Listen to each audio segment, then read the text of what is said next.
नमो भित्रागाय नमो भित्रागाय नमो अरिहंताणं नमो अरिहंताणं नमो सिद्धाणं नमो सिद्धाणं नमो आयर्याणं नमो आयर्याणं नमो वत्सायाणं नमो वत्सायाणं नमो लोये सब साहुणं नमो लोये सब साहुणं ऐसो पंच नमकारो ऐसो पंच मुकारो सर्व पावपणासनो सर्व पावपणासनो मंगलानंच सव्येसिं मंगलानं च सव्येसिं परमं हवै मंगलम् परमं हवै मंगलम्। ओम नमो भगवते वासुदेवाय ओम नमो भगवते वासुदेवाय ओम नमः शिवाय ओम नमः शिवाय। जय सच्चिदानंद जय सच्चिदानंद। जगत भરના સંત પુરુષોનું યોગ બળ जगत भરના संत पुरुषोનું યોગ બળ જગત ભરના સત પુરુષોનું યોગ બળ જગત ભરના સત્પુરુષોનું યોગ બળ અને પ્રગટ જ્ઞાની પુરુષ દાદા ભગવાનનું યોગ બળ અને પ્રગટ જ્ઞાની પુરુષ દાદા ભગવાનનું યોગ બળ સમસ્ત વિશ્વનું કલ્યાણ કરો કલ્યાણ કરો કલ્યાણ કરો સમસ્ત વિશ્વનું કલ્યાણ કરો કલ્યાણ કરો કલ્યાણ કરો અને કલ્યાણ કરવાનું નિમિત્ત બનવાની અને કલ્યાણ કરવાનું નિમિત્ત બનવાની અમ સૌ મહાત્માઓને આમ સૌ મહાત્માઓને પરમ શક્તિ આપો શક્તિ આપો શક્તિ આપો પરમ શક્તિ આપો શક્તિ આપો શક્તિ આપો જગતના સર્વ જીવો સુખ અને શાંતિને પામો જગતના સર્વ જીવો સુખ અને શાંતિને પામો જગતના સર્વ જીવો સમાધાનને પામો જગતના સર્વ જીવો સમાધાનને પામો જગતના સર્વ જીવો મોક્ષને પામો જગતના સર્વ જીવો મોક્ષને પામો જગત કલ્યાણ હો જગત કલ્યાણ હો જગત કલ્યાણ હો જગત કલ્યાણ હો જગત કલ્યાણ હો જગત કલ્યાણ હો। જય સચ્ચિદાનંદ જય સચ્ચિદાનંદ।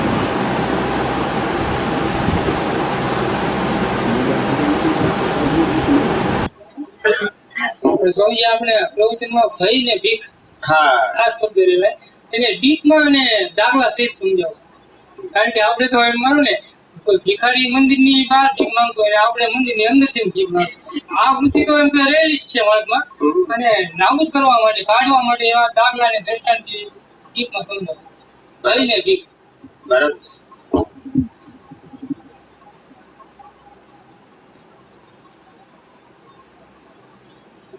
ભાઈએ કીધું ને તમે જેમ કીધું ને કે ભિખારી બહાર ભીખ માંગે ને આપણે મંદિરમાં ભીખ એવું એક ભાઈએ દાખલો આપ્યો હતો કે હસબન્ડ ઘેર વાઈફ ને ખખડાવે અને બોસ હસબન્ડ ને ખખડાવે ના સમજાય તે બધા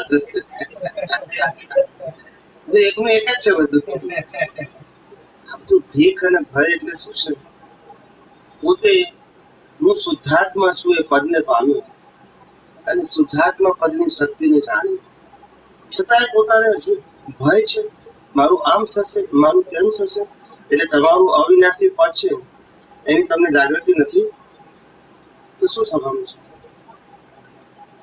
મૃત્યુ કોણ થવાનું છે ને આપણે કોણ છે તો પછી ભય છે નો અને ભીખ છે નહીં કોઈ આપણા કર્મના હિસાબ વગર કોઈ આપી દેવાનું છે અને હશે તો કોઈ લઈ લેવાનું છે તો પછી ભીખ છે નહીં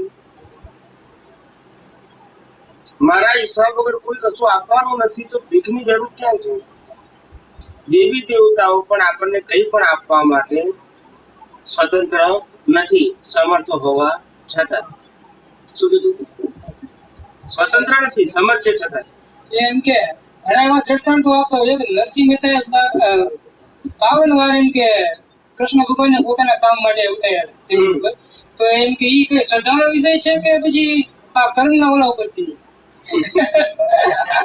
શ્રદ્ધાનો જ વિષય શ્રદ્ધાનો જ વિષય કશું કઈ થાય નહીં કશું કોઈ ચમત્કાર કૃષ્ણ ભગવાન આવે નહીં કોઈ દિવસ પણ બની શકે કે સમાજની અંદર કોઈ વ્યક્તિ એમને હેલ્પ કરી હોય એવું બની શકે કોઈ સારા સજ્જન માણસ હોય ને મુશ્કેલીમાં હોય તો આપણે એમ નથી કરતા. એવું નરસિંહ મહેતા એ વખતે નિષ્કામ ભાવે ભક્તિ કરતા હોય અને કોઈ શ્રેષ્ઠી કે શેઠિયાને એમ થયું કે લાવો ભાઈ એના ઘેરું અનાજ મોકલી આપો, એટલે નરસિંહ મહેતા કે ભાઈ આ તો કૃષ્ણ મોકલાવી દીધું તો એની ભક્તિ કરતો. એટલે એવું બની શકે, સમજ્યા? એવું બની શકે. આજે આપણને માનો કે આપણે કોઈ આપણા ઘરમાં બીમાર થયું હોય અને તાત્કાલિક હોસ્પિટલમાં જવું પડે એવું હોય, હોસ્પિટલમાં એડમિટ કરી નાખ્યા, ડોક્ટર કે ભાઈ 2 લાખ રૂપિયા ખર્ચો છે. હવે આપણી પાસે તો 20,000 ના હોય, શું થાય? આપણે ચિંતા થાય ને કે 2 લાખ રૂપિયા લાવીશું ક્યાંથી? એટલે આપણે આપણા કુટુંબમાં અને મિત્રમાં વાત કરી, 2 લાખ રૂપિયા ખર્ચો માંગે છે તો મારી પાસે છે નહીં. એટલે તમે આ વાત કરી તમારા મિત્રો કે જોઈએ આપણે વ્યવસ્થા કરીએ, તપાસ કરીએ કે થાય એવું છે. એમ કરતા કરતા એક શેઠિયાને વાત કરી કે મારો મિત્ર આવો છે, એની વાઈફને કે એના છોકરાને આવું થયું છે એટલે 2 લાખ રૂપિયા ડોક્ટર માગે છે. એ ગંભીર ઓપરેશન છે, નાની ઉંમર છે, સમજાય છે? પછી કોઈ શેઠિયો કે સારું જાઓ મારા તરફથી આપી દઈશ, અને ધર્માદા ટ્રસ્ટ કે હવે આપણું કામ થઈ જાય. એટલે આપણે જે તે વ્યક્તિને આપણે માન આપીએ, ખબર ના આવતા આપણે ભગવાને મદદ કરી એમ જ કહીએ ને આપણે, એના જેવું છે. મને વાત સમજાય છે? એટલે કે ચમત્કાર જેવું આ દુનિયામાં કશું હોતું જ નથી. શું કીધું? દાદા ભગવાનનું એક જ સિદ્ધાંત, આ દુનિયામાં કોઈ ચમત્કાર કરી શકે નહીં. સમજાય છે? એક ભાઈ દાદા ચમત્કાર કેમ ના કરી શકે કોઈ? દાદા કેવા હોય ને ચમત્કાર કરે, શ્વાસ બંધ કરીને જીવી આપે. હા તો પછી એટલે આ તો ચાલાકી હોઈ શકે, ચમત્કાર હોઈ શકે, પણ છતાં દુનિયામાં આવું બધું ચાલ્યા કરે. શું છે? એટલે આપણે જ્ઞાની એવું કહેવા માંગે છે કે તમને ભય શેનો છે? તમને જ્ઞાન થયું પોતાના સ્વરૂપનું, અવિનાશી પદનું, અનંત શક્તિ વાળું, અનંત સુખ વાળું એવું આત્માનું ભાન થયું, પછી ભય શેનું? અને તમારું આ કુદરતી કાનૂન તમને સમજાઈ ગયું કે કર્મ અને કર્મનું ફળ, આખું જન્મ જીવન ને મૃત્યુ સવારે સમજાવ્યું પ્રમાણે આખું કર્મ ફળ છે. હવે કર્મ ફળ પ્રમાણે આપણને વસ્તુ કે સંજોગો મળવાના છે કે વ્યક્તિ મળવાની છે. પછી આપણને ભીખ શેના માટે? કે આ આપશે તો પેલો આપશે તો, અને કઈ કોઈ નથી આપવાનું. હું તારો હિસાબમાં હશે તો આપ્યા વગર રહેવાનું નથી. પછી માન કે અપમાન. સમજાય છે? એટલે ભય ના હોવી જોઈએ ને ભીખ ના હોવી. આ જગતમાં કોઈ જીવ એવો નથી, નાનો જીવ, કે જેને કંઈ પણ આપવા લેવાની સ્વતંત્રતા મનુષ્ય પાસે હોય કે દેવો પાસે હોય. દેવો પાસે નથી સ્વતંત્રતા, આપવાની કે લેવાની બે નથી. સમજાય છે? એવું ન્યાય વાળું જગત છે. પછી ભીખ શેના માટે? તો કે પેલા માતાજી આપી દેશે, પેલા આપી દેશે, ફલાણા આપી દેશે, ભગવાન આપી દેશે. ઠીક છે, શ્રદ્ધાથી ગાળ ઉચાલે. શું છે? કશું બીજું થાય નહીં, હિસાબમાં ફેરફાર થાય. બોલો. તો પછી આપણે નરસિંહ મહેતાના જે બધા કોરભાઈના મામેરાને બધા પૂર્યા હતા ભગવાને, એ ચમત્કાર નહીં. પછી અહીંયા દેશળ ભગત છે ધાંગધ્રામાં, એમના વતી ભગવાને ત્યાં ઓલા પણ ચોકીદાર ભેરો થયો હતો. એ બધા ચમત્કાર ન કહેવાય? એમ ચમત્કાર ના હોય. આવું કેવું હોય, કોઈ સજ્જન માણસે આવું કઈ કામ કર્યું હોય તો બની શકે, અને એને એ શ્રદ્ધાથી એ રીતે રજૂઆત કરે. આપણને કોઈ અડધી રાતે જંગલમાં અટવાઈ ગયા કોઈ આપણને હેલ્પ કરે તો આપણે ના કહીએ મને ભગવાનના રૂપમાં કોઈ માણસ મને ગાઈડ કર્યો. આપણે એવું જ કહીએ છીએ ને. આપણે તો ઓળખતા નથી, એ આપણને ઓળખતું નથી, પણ આપણે ભૂલી ગયા જંગલમાં કોઈ માણસ છે નહીં. હવે આપણે 4-5 કેરીઓ હોય, ક્યાં જવું? ક્યાં ને વખતે કોઈ આપણને મળે ને એમ કે સાહેબ તમારે ક્યાં જવું છે? તો કે અહીંયા. સારું, આમ જતા રહેશે. તમને લાગ્યું કે સિલિગ્રેટ જંગલમાં કોઈ નતું સાહેબ, પણ ભગવાનના રૂપે એક વ્યક્તિ આવી ગઈ અને માર્ગ બનાવી અને પછી આલોપ થઈ ગઈ. આવી વાતો તમે અનેક વખત સાંભળી હશે. આરોપ ના થઈ જાય, તમે તમારા રસ્તે એના રસ્તે, એવું જ હોય ને ભાઈ.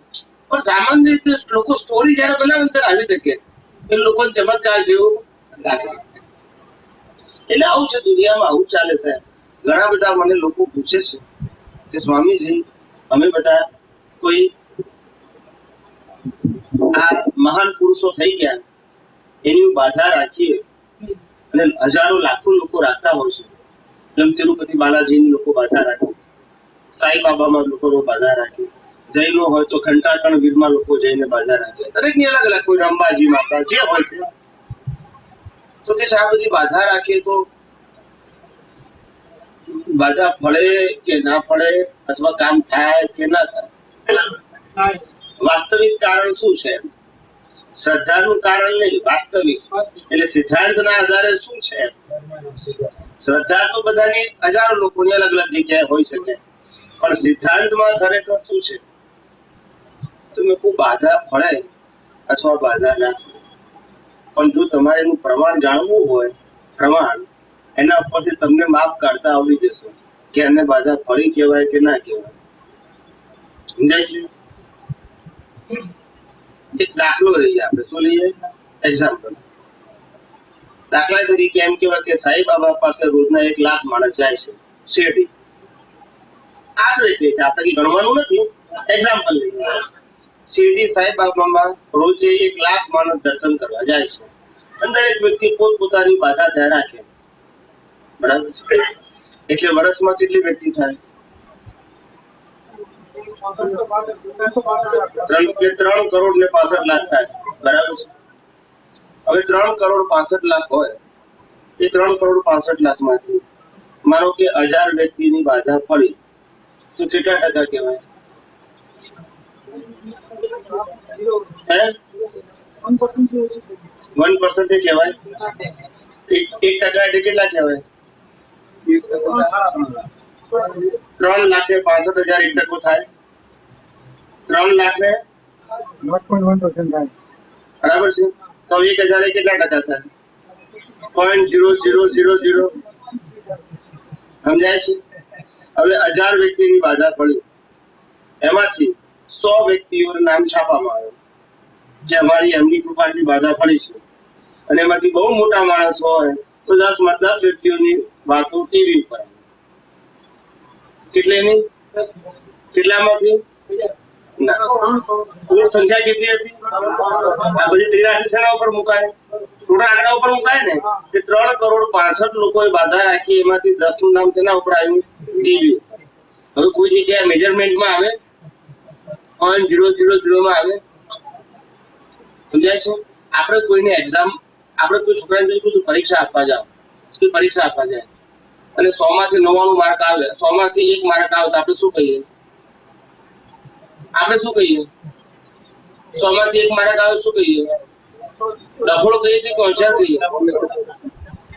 આ 99.9% ફેલ ગયા, તો શું કહેવાય? એને સફળતા કહેવાય કે નિષ્ફળતા કહેવાય? પણ આપણામાં કોમન સેન્સ છે, ગાડરીઓ પ્રવાહ, બધા દોડે ત્યાં દોડવું. એટલે માપ તો મૂકો કઈ. આ તો પેલા અમારે ગુજરાતમાં, અમારા અમદાવાદમાં, પેલા ઉત્તર ગુજરાતમાં પેલા બાપુની ભૂખ ખબર છે? આવ્યું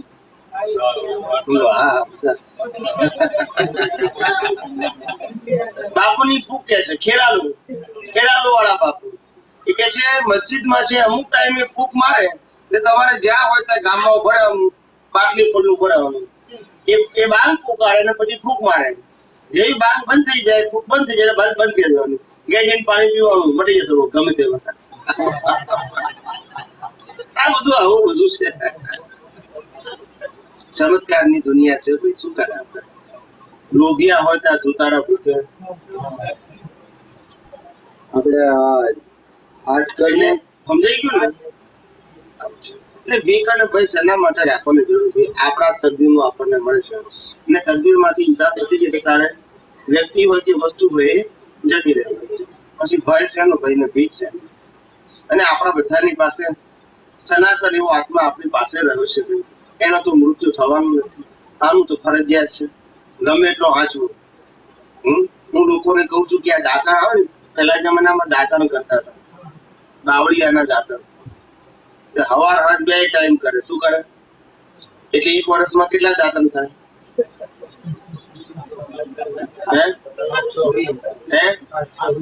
820 થાય. અને એવા 70 વર્ષમાં કેટલા થાય?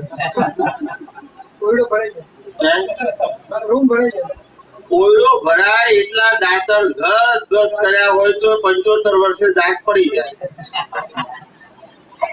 કારણ કે સ્વભાવ જ તકલાદી. તો ના સમજાયું? જેનો નાશ જ લખેલો છે પછી સાચવવાથી કે ના કેવું છે? કોઈ કે હું દેહને એવું વાંચું તો મૃત્યુ ના થયું બને? કોઈ કે અમે લાંબા શ્વાસ લઈએ ને તો વધારે જીવાય. લાંબા ને ટૂંકા મણ તો પેલા શ્વાસ લેતા હોય. ના સમજાય? જયારે ટેમ્પરેચર હાઈ થાય ત્યારે શું થાય? મણમાં શ્વાસ લેતા હોય. લાંબા ટૂંકા ક્યાં લેવાની વાત કરો છો? કે એનાથી કશું આયુષ્ય વધઘટ ના થાય. આ તો વ્યવહાર સત્ય છે કે તમારું સ્વાસ્થ્ય થોડા સમય માટે સારું રહે, પણ એ કર્મના હિસાબ છે બાપા. ગમે એટલું સારું રાખવા પ્રયત્ન કરો પણ રે ખરું? રોજ યોગા કરતા હોય અને આખું શરીર વાળતા હોય, શું કરતા હોય? પછી એક્સિડન્ટ થાય તો શું થાય? પછી શું થાય? પછી આપણા હાથમાં છે કશું? ક્યારે શું થઈ જાય કોને ખબર ભાઈ? હમણાં એક નાનો છોકરો હતો અમારા અમદાવાદ શહેર છાપામાં આવ્યો. નાનો છોકરો લખોટી ગળી ગયો. બાપાને વગર જોતો ખર્ચો આવી ગયો. હું કરે હું માણસ બચાવીને કેટલું બચાવે? આ હામટું જતું રહે ઓપરેશનમાં. તમારા તકદીરમાં જ લખ્યું હોય વાત, કોણ હું કરે ભાઈ? હવે એમાં આપણા હચવાય છે. સાવચેત રહેવું જોઈએ, આપણે કબૂલ કરીએ છીએ, પણ એટલા સાવચેત ના રહેવું જોઈએ કે આપણે આપણી સ્વતંત્રતા, સ્વચ્છતા, સ્વસ્થતા, સ્થિરતા ભણાઈ જાય. એટલા બધા વિનાશી વસ્તુઓમાં અવેર રહેવાની જરૂર નથી. સામાન્ય ભાવે જાગૃત હોવું જોઈએ. કયા ભાવે? પણ એટલા બધા જાગૃત ના જોવું જોઈએ કે આપણી અંદરની સ્થિરતા ભણાઈ જાય, હલાઈ જાય, ડિસ્ટર્બ થઈ જાય. એટલું બધું અવેરની જરૂર નથી. કારણ કે અંતે ગમે તે જાગૃતિ રાખશો તો જવાના હશે તો સમજાય છે. દરેક વસ્તુ ની અવેરનેસ માં એક નક્કી કરું કે ભાઈ આટલે સુધી ધ્યાન રાખવું, પછી બહુ ઊંડા ઉતરવું નહીં, છોડી દેવું. શું છે? નહીં તો ગાડા થઈ જાય. શું છે? શેખ ચલીના વિચારો નથી ખબર? શેખ ચલ્લી હતો રાજપૂત, કઈ કામકાજ કરે નહીં, કઈ હવે ઘરમાં હતું એ બધું વેચી કાઢ્યું, દાગીનો વેચી કાઢ્યું. હવે તો કઈ કામ કરો, પણ દરબાર એટલે કશું કામ કરે નહીં. હું કામ કરું કોઈનું કે છે?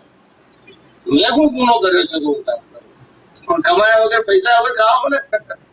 એ તો બાપ દાદા મિલકતો વેચીને ખાધું. બહુ મહેનત ટોના માર્યા એટલે બાપુ લાગ્યું ચલો આજે આપણે એક કામ ગોતી. હવે પહેલા જમાનામાં પેલા ઘી હતા ને, ઘી તો ગાળવામાં આપે. શેમાં આપે? ઘીના ગાળવામાં. એક ગામ થી બીજે ગામ વાહનો તો હતા નહીં એ વખતે. તો બાપુને કીધું કે આ ગાળવું છે ને, ઘીનું માથા ઉપર મૂકી એક ગામ થી પેલા ગામ છે ને 10 કિલોમીટર દૂર આપી આવો. આજે જાઓ, તું કાલ પાછા આવી જજો, અને આટલો ફેરો ખાશો તો તમને આટલા પૈસા આપીશું. તો બાપુ તો ઉપડે ગાળવો મૂકીને માથા ઉપર. પછી વિચાર કરે છે કે આ ગાળવો હું લઈશ અને પાછું આવીશ તો મને 5 રૂપિયા મળશે. પછી બીજો ખરીશ તો 10 રૂપિયા મળશે. એમ કરતા કરતા મને 100 રૂપિયા, 200 રૂપિયા, 500 રૂપિયા મળશે. એમાંથી એક બકરી ખરીદીશ. શું કે છે? એ બકરીનું દૂધ આવશે એવું વેચીશ. ખ્યાલ આવે? એમાંથી પછી ગાય ખરીદીશ. પછી ગાયનું દૂધ વેચીશ. પછી ઘોડો ખરીદીશ. પછી ઘોડા ગાડી ખરીદીશ. એમ કરતા બધાએ શું કરતા? સપના શેખ ચલીના સપના ચાલ્યા. ના સમજાયું? એમાંથી એક દિવસ રાજા મને ત્યાં સુધી પહોંચી ગયો. સપનામાં તો વાંધો નહીં ને. ખ્યાલ આવી ગયો? એ સપનામાં એટલો ખોવાઈ ગયો કે ચાલતા ઠોકર વાગ્યો તો ઘીનો ગાળવો. એટલે શેખ ચલ્લીના આવું બધું છે. એવું કઈ ગભરાવું નહીં કરતું. આ જગતમાં કોઈ કશું કરવાનું નથી. નિર્ભય થઈને સમજાય છે? આપણે પોતે ઘણા બધા કે દાદા ભગવાને કીધું સિંહના સંતાન, કે સિંહના સંતાન કેવા હોય? હું કોઈને થોડી કે જટા ઉગ્યા એને ના ને હું સિંહના સંતાન જેવું કે જેને ભીખ અને ભાઈ. અમને લોકોએ પૂછ્યું હતું વિદેશમાં પત્રકારો કે તમારી ભાષામાં જ્ઞાની કોને કહેવાય? જ્ઞાનની ડેફિનેશન શું? મેં કીધું આ જગતમાં જેને તમામ પ્રકારના ભીખ અને ભય ખલાસ થઈ ગયા એ આ કાળનું જ્ઞાની. શું કીધું? ભીખ અને ભય ખલાસ થઈ ગયા. ભીખ અને ભય એમને જાય? આવી વ્યાખ્યા કોઈ સાંભળી છે? ચોપડીમાં સાંભળી છે? દરેક વ્યક્તિને એક્સેપ્ટ થાય તેની વાત સાચી છે. કોઈ ભીખ જ ના હોય તો કેવો માણસ સ્વતંત્ર હોય? અને કોઈ ભય જ ના હોય. મોટામાં મોટો રાજા હોય તો પણ ભીખ હોય જ નહીં. પણ જેને ભીખ જ ના હોય અને જેને કોઈ પ્રકારનો ભય પણ ના હોય એ કેવો માણસ હોય? કોઈ કેવું જ્ઞાન હોય તો ભીખ અને ભય જાય તો જાય?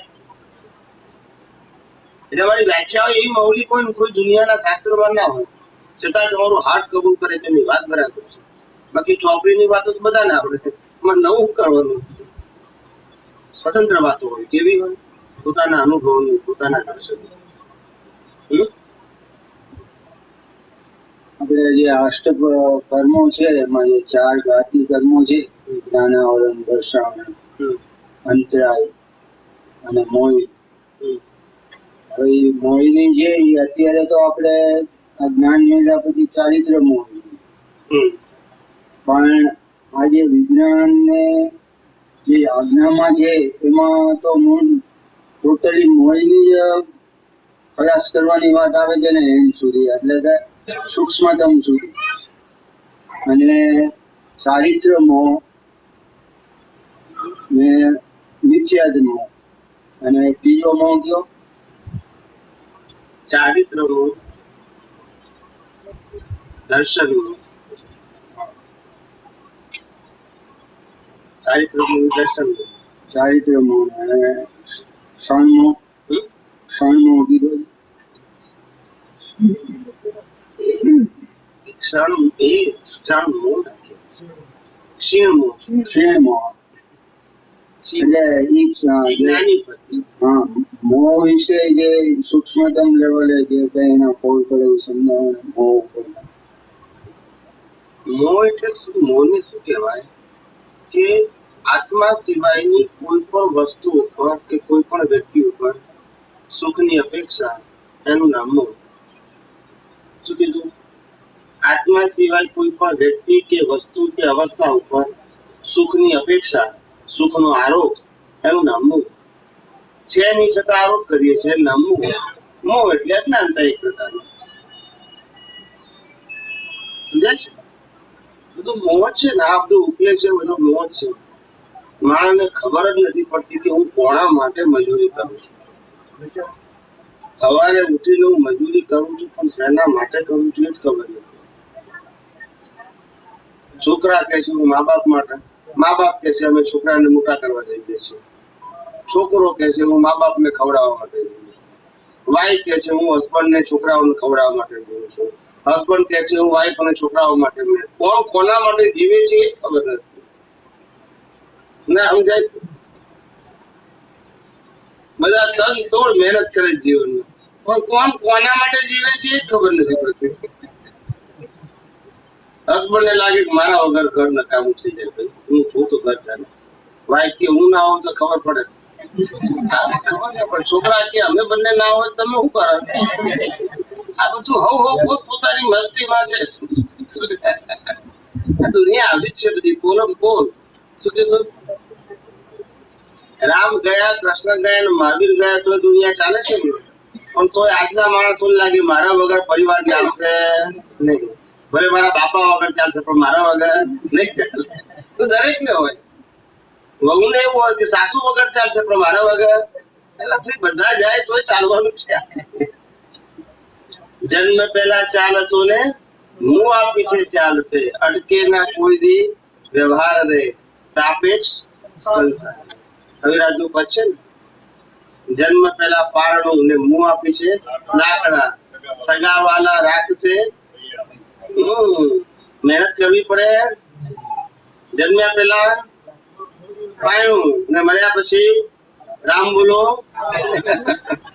આપણે લઈને બિલમાં લખવું ના પડે કે મારા માટે રાઠી તૈયાર રાખજો. એ રાખે. સમજાય છે? આ બધું કુદરતની કરામત તો જુઓ સાહેબ. તમે જયારે સમજો ને ત્યારે ખ્યાલ આવે. શું રડવું કામ કરવું એ બધું કપટમાં જાય છે અને ફાઇલ નંબર 1 નો સ્વાર્થ છે.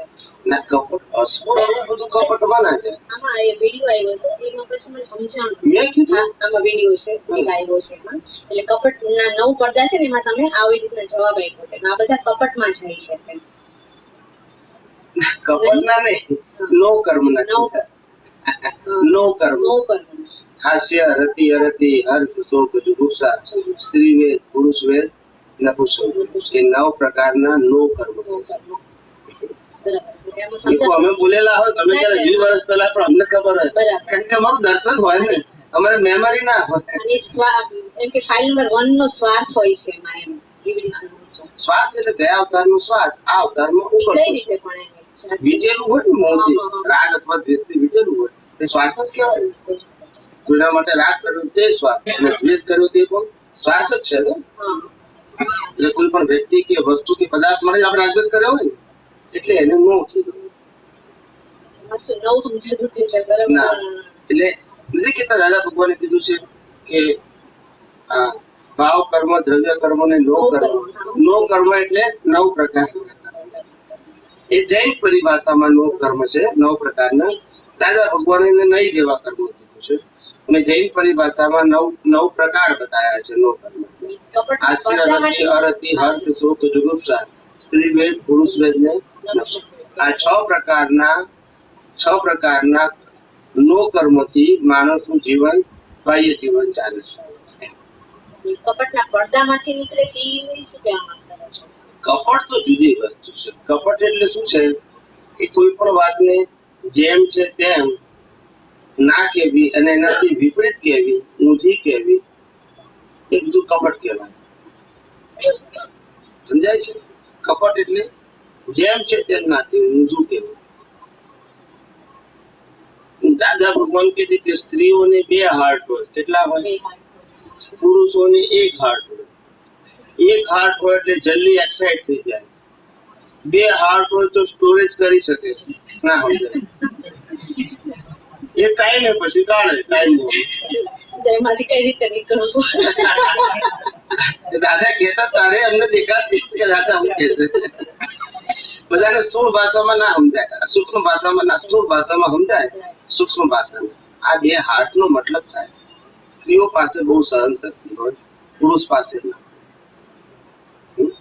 પુરુષો પાસે માન અને ક્રોધ હોય, સ્ત્રીઓ પાસે માયા અને લોભ હોય. એ માયા અને લોભને કારણે બધી વસ્તુ જીવનના સુખ દુઃખના ઘા ઝીલી શકે અને એને સ્ટોરેજમાં રાખી. ક્યાં રાખી? પછી ટાઈમ આવે ત્યારે કાઢે એના રિએક્શન. આમ તમારે શું કહેવાય, રોજ જે તમારે હસબન્ડ ઘેર આવે, બેગ મૂકે, બૂટ કાઢે ત્યાં પાણી હાજર જ કરી નાખે ને પેલા ઠંડા કરો કે છે. શું કે છે? ખ્યાલ આવી ગયો? પણ એની પાછળ આશા એ જ હોય. પણ જે દિવસે સવારે ઝઘડો કરીને ગયા હોય એ દિવસે બૂટ કાઢો ને માગો તો એ પાણી મળે નહીં. 2-3 વખત બૂમ પાડો તારે પાણી લઈને આવે. શું કીધું? પછી આવે ત્યારે ગુસ્સો તો બતાવે, પાણીનો ગ્લાસ આમ આપે એટલે આપણે સમજી જઈએ હવાનું છે. આ બધું જોતા આવડવું જોઈએ. અમે આ બધું નિરીક્ષણ કરી કે આ બધું રિએક્શન કેમનું આવે. હવે કોઈના ઘેર છે ને તો આ બધું જોયા કરીએ, બોલીએ નહીં કશું. જાય કે આ તો માયાની જાણ છે. એટલે જોવાની, જાણવાની. આ જગત એક સંગ્રહ સ્થાન છે, મ્યુઝિયમ. એમાંથી કશું વસ્તુ લઈ જવાની, જુઓ, જાણો ને આગળ વધો. શું કીધું? લઈ જવાની વાત કરવાની નહીં. લેવા ગયા કે માર ખાધો. શું છે? બહુ સમજવા જેવું છે. એટલે આ કપટ વસ્તુ એવી છે ને, કપટ એટલે ભારે પડતું છે. એ મોહને કારણે ઓળખાય.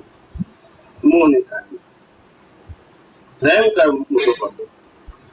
મોહના કારણે જ કપટ કરે છે. પુરુષોમાં મોહ હોય પણ પુરુષોમાં મોહનું પર્સન્ટેજ બહુ ઓછું હોય. એમાં માનનું પ્રમાણ વધારે. માન અને સ્ત્રીઓની અંદર માયા બહુ હોય. શું છે? કામ જુદું કરાવવું હોય ને બોલે જુદું. ના સમજાય? તો આ બધું આખો દિવસ સામાયિકમાં લઈને જોવાનું કે આખો દિવસ શું કર્યું એમ. કપટ આખું કપટ જ કર્યા કરે. એટલે એની આખી જે શક્તિ છે ને બધી આમાં જ વપરાયા કરે કપટમાં. એટલે પછી એ માયાની જાળમાં જ રહે. શું રહે? બહાર ના નીકળી. તોડવા શું કરવું એમ. ઓળખતા શીખો કપટ ને. કપટ શું છે? કપટ એ શું છે? કપટ એટલે ભય સ્થાન. ભય, પછી ભયનું પ્રોટેક્શન માટે કપટ. પછી બીજું હું ખોળવાની વૃત્તિ, કે આમના આધારે હું સલામત છું. ખ્યાલ આવ્યો? આર્થિક કો કે લાઈફમાં કો. એટલે આ જે વૃત્તિ છે એને કારણે, એ ભયને કારણે અને પોતાનું ધાર્યું કરાવવાને કારણે આ બધું અંદર ખીલ્યા કરે કપટ. અત્યારે તો કપટ નીકળે છે નિશ્ચયાત કહેવાય, પણ ઊભું કેમ થાય? આના કારણ આ હોય. એક તો ભય હોય અને બીજું હું ખોળવાની વૃત્તિ. શું કીધું? આધારિત જીવન કે ભાઈ આમના કારણે જઈશું તો વાંધો નહીં આવે, એવી એક વૃત્તિ. સમજાય છે? એટલે ભય. બીજું આમાંથી નીકળવા કરવાનું શું? મારે શું ઓળખતા શીખો કે ભાઈ આવી પ્રકૃતિ, આવી વૃત્તિ, આવી દ્રષ્ટિ, આવી સમજણ મારી ના હોવી જોઈએ. અત્યારે ભલે નીકળે છે પણ બીજમાં એવી ભાવ ફેરવી નાખો. ભાવ ફેરવો, દ્રષ્ટિ ફેરવો, એ આપણે કરી શકીએ. સંજોગો ના બદલી શકીએ, આજના સંજોગો ના બદલી શકીએ, પણ ભાવ બદલી શકીએ, દ્રષ્ટિ બદલી શકીએ. એ આપણે કરી શકીએ. આ ઓળખાણ પડવી કે જીવિત વસ્તુ છે. આ બધું ઓળખાવું, પોતાની પ્રકૃતિ ઓળખવી જીવિત વસ્તુ છે. પારકાની તો ઓળખાઈ જાય પણ પોતાની એમાં શું થાય? થોડું ફ્લેશ થાય છે પણ પૂરું બહાર નથી આવતું એવું થાય છે. કારણ કે પોતાની પ્રકૃતિનો પક્ષ હોય ને, પક્ષ બરાબર. શું છે? પક્ષ પોતાની પ્રકૃતિનો પક્ષ હોય. અને પક્ષને કારણે એ પ્રકૃતિમાં રહેલી ભૂલો પોતાને દેખાય. પ્રકૃતિનો પક્ષ સમજાય છે? એટલે ઓળખાય નહીં. આપણે જેનાથી છૂટા પડો ને એ ઓળખાય. વાઈફ ઘરમાં હોય ને ત્યાં સુધી ખબર ના પડે કે શું કામ કરે છે. એ 15 દિવસ જાય ત્યારે જ ખબર પડે કે શું કામ કરે છે. ના સમજાય. એ પુરુષ ઘરમાં હોય ત્યારે આપણને ખબર ના પડે કે એની શું વેલ્યુ છે. એ 15 દિવસ બહાર જાય ને ત્યારે ખબર પડે કે પુરુષ ઘરમાં હોય ત્યારે શું સ્થિતિ હોય છે આપણી માનસિક, અને ના હોય તો શું સ્થિતિ. એમ દરેક અડસપડ છે. એ દરેકને એકબીજાને ખબર પડવી જોઈએ કે એકબીજાની લાઈફમાં કિંમત છે. કોઈને વધારે કોશ એવું નથી કે આપણે બંનેની જીવન જીવવા માટે કિંમત છે. એવી રીતે જીવન જીવવું, ઘાટ નહીં રાખવો જોઈએ. સમજાય છે? એકબીજાને હેલ્પફુલ થવું જોઈએ. આ કળિયુગ એવો છે કે માણસને ભય શું છે? પછી જુઠ્ઠું બોલવા પ્રેરે, પછી કપટ કરવા પ્રેરે. આ બધું આવું છે ભાઈ. આપણને એમ થાય કે આ કાળ કેવો છે, એના કાળના આપણા હિસાબ કેવા હતા, આવું જુઠ્ઠું બોલવું પડે. એટલે અંદર તો ગમે નહીં પણ શું થાય છે? કારણ કે સ્વાર્થ વાળી વૃત્તિ લઈને આવ્યા છે. શું લઈને આવ્યા છે? પ્રાકૃતિક સ્વાર્થ કહો કે વિનાશી વસ્તુનો સ્વાર્થ કહો, પણ અંદર એમ થાય કે આના માટે આપણે જુઠ્ઠું બોલવાનું ઉદય આવ્યું. આપણે કેવું બીજ નાખ્યું છે? કોઈ અઘરી વસ્તુ હોય, ભારે વસ્તુ હોય, જુઠ્ઠું બોલવાનું હતું. નાની વસ્તુ પણ કેવી પ્રકૃતિ, આ કળિયુગમાં કેવી પ્રકૃતિ આપણે લાયા છે એ આપણને ઓબ્ઝર્વેશન કરો તો ખબર પડે.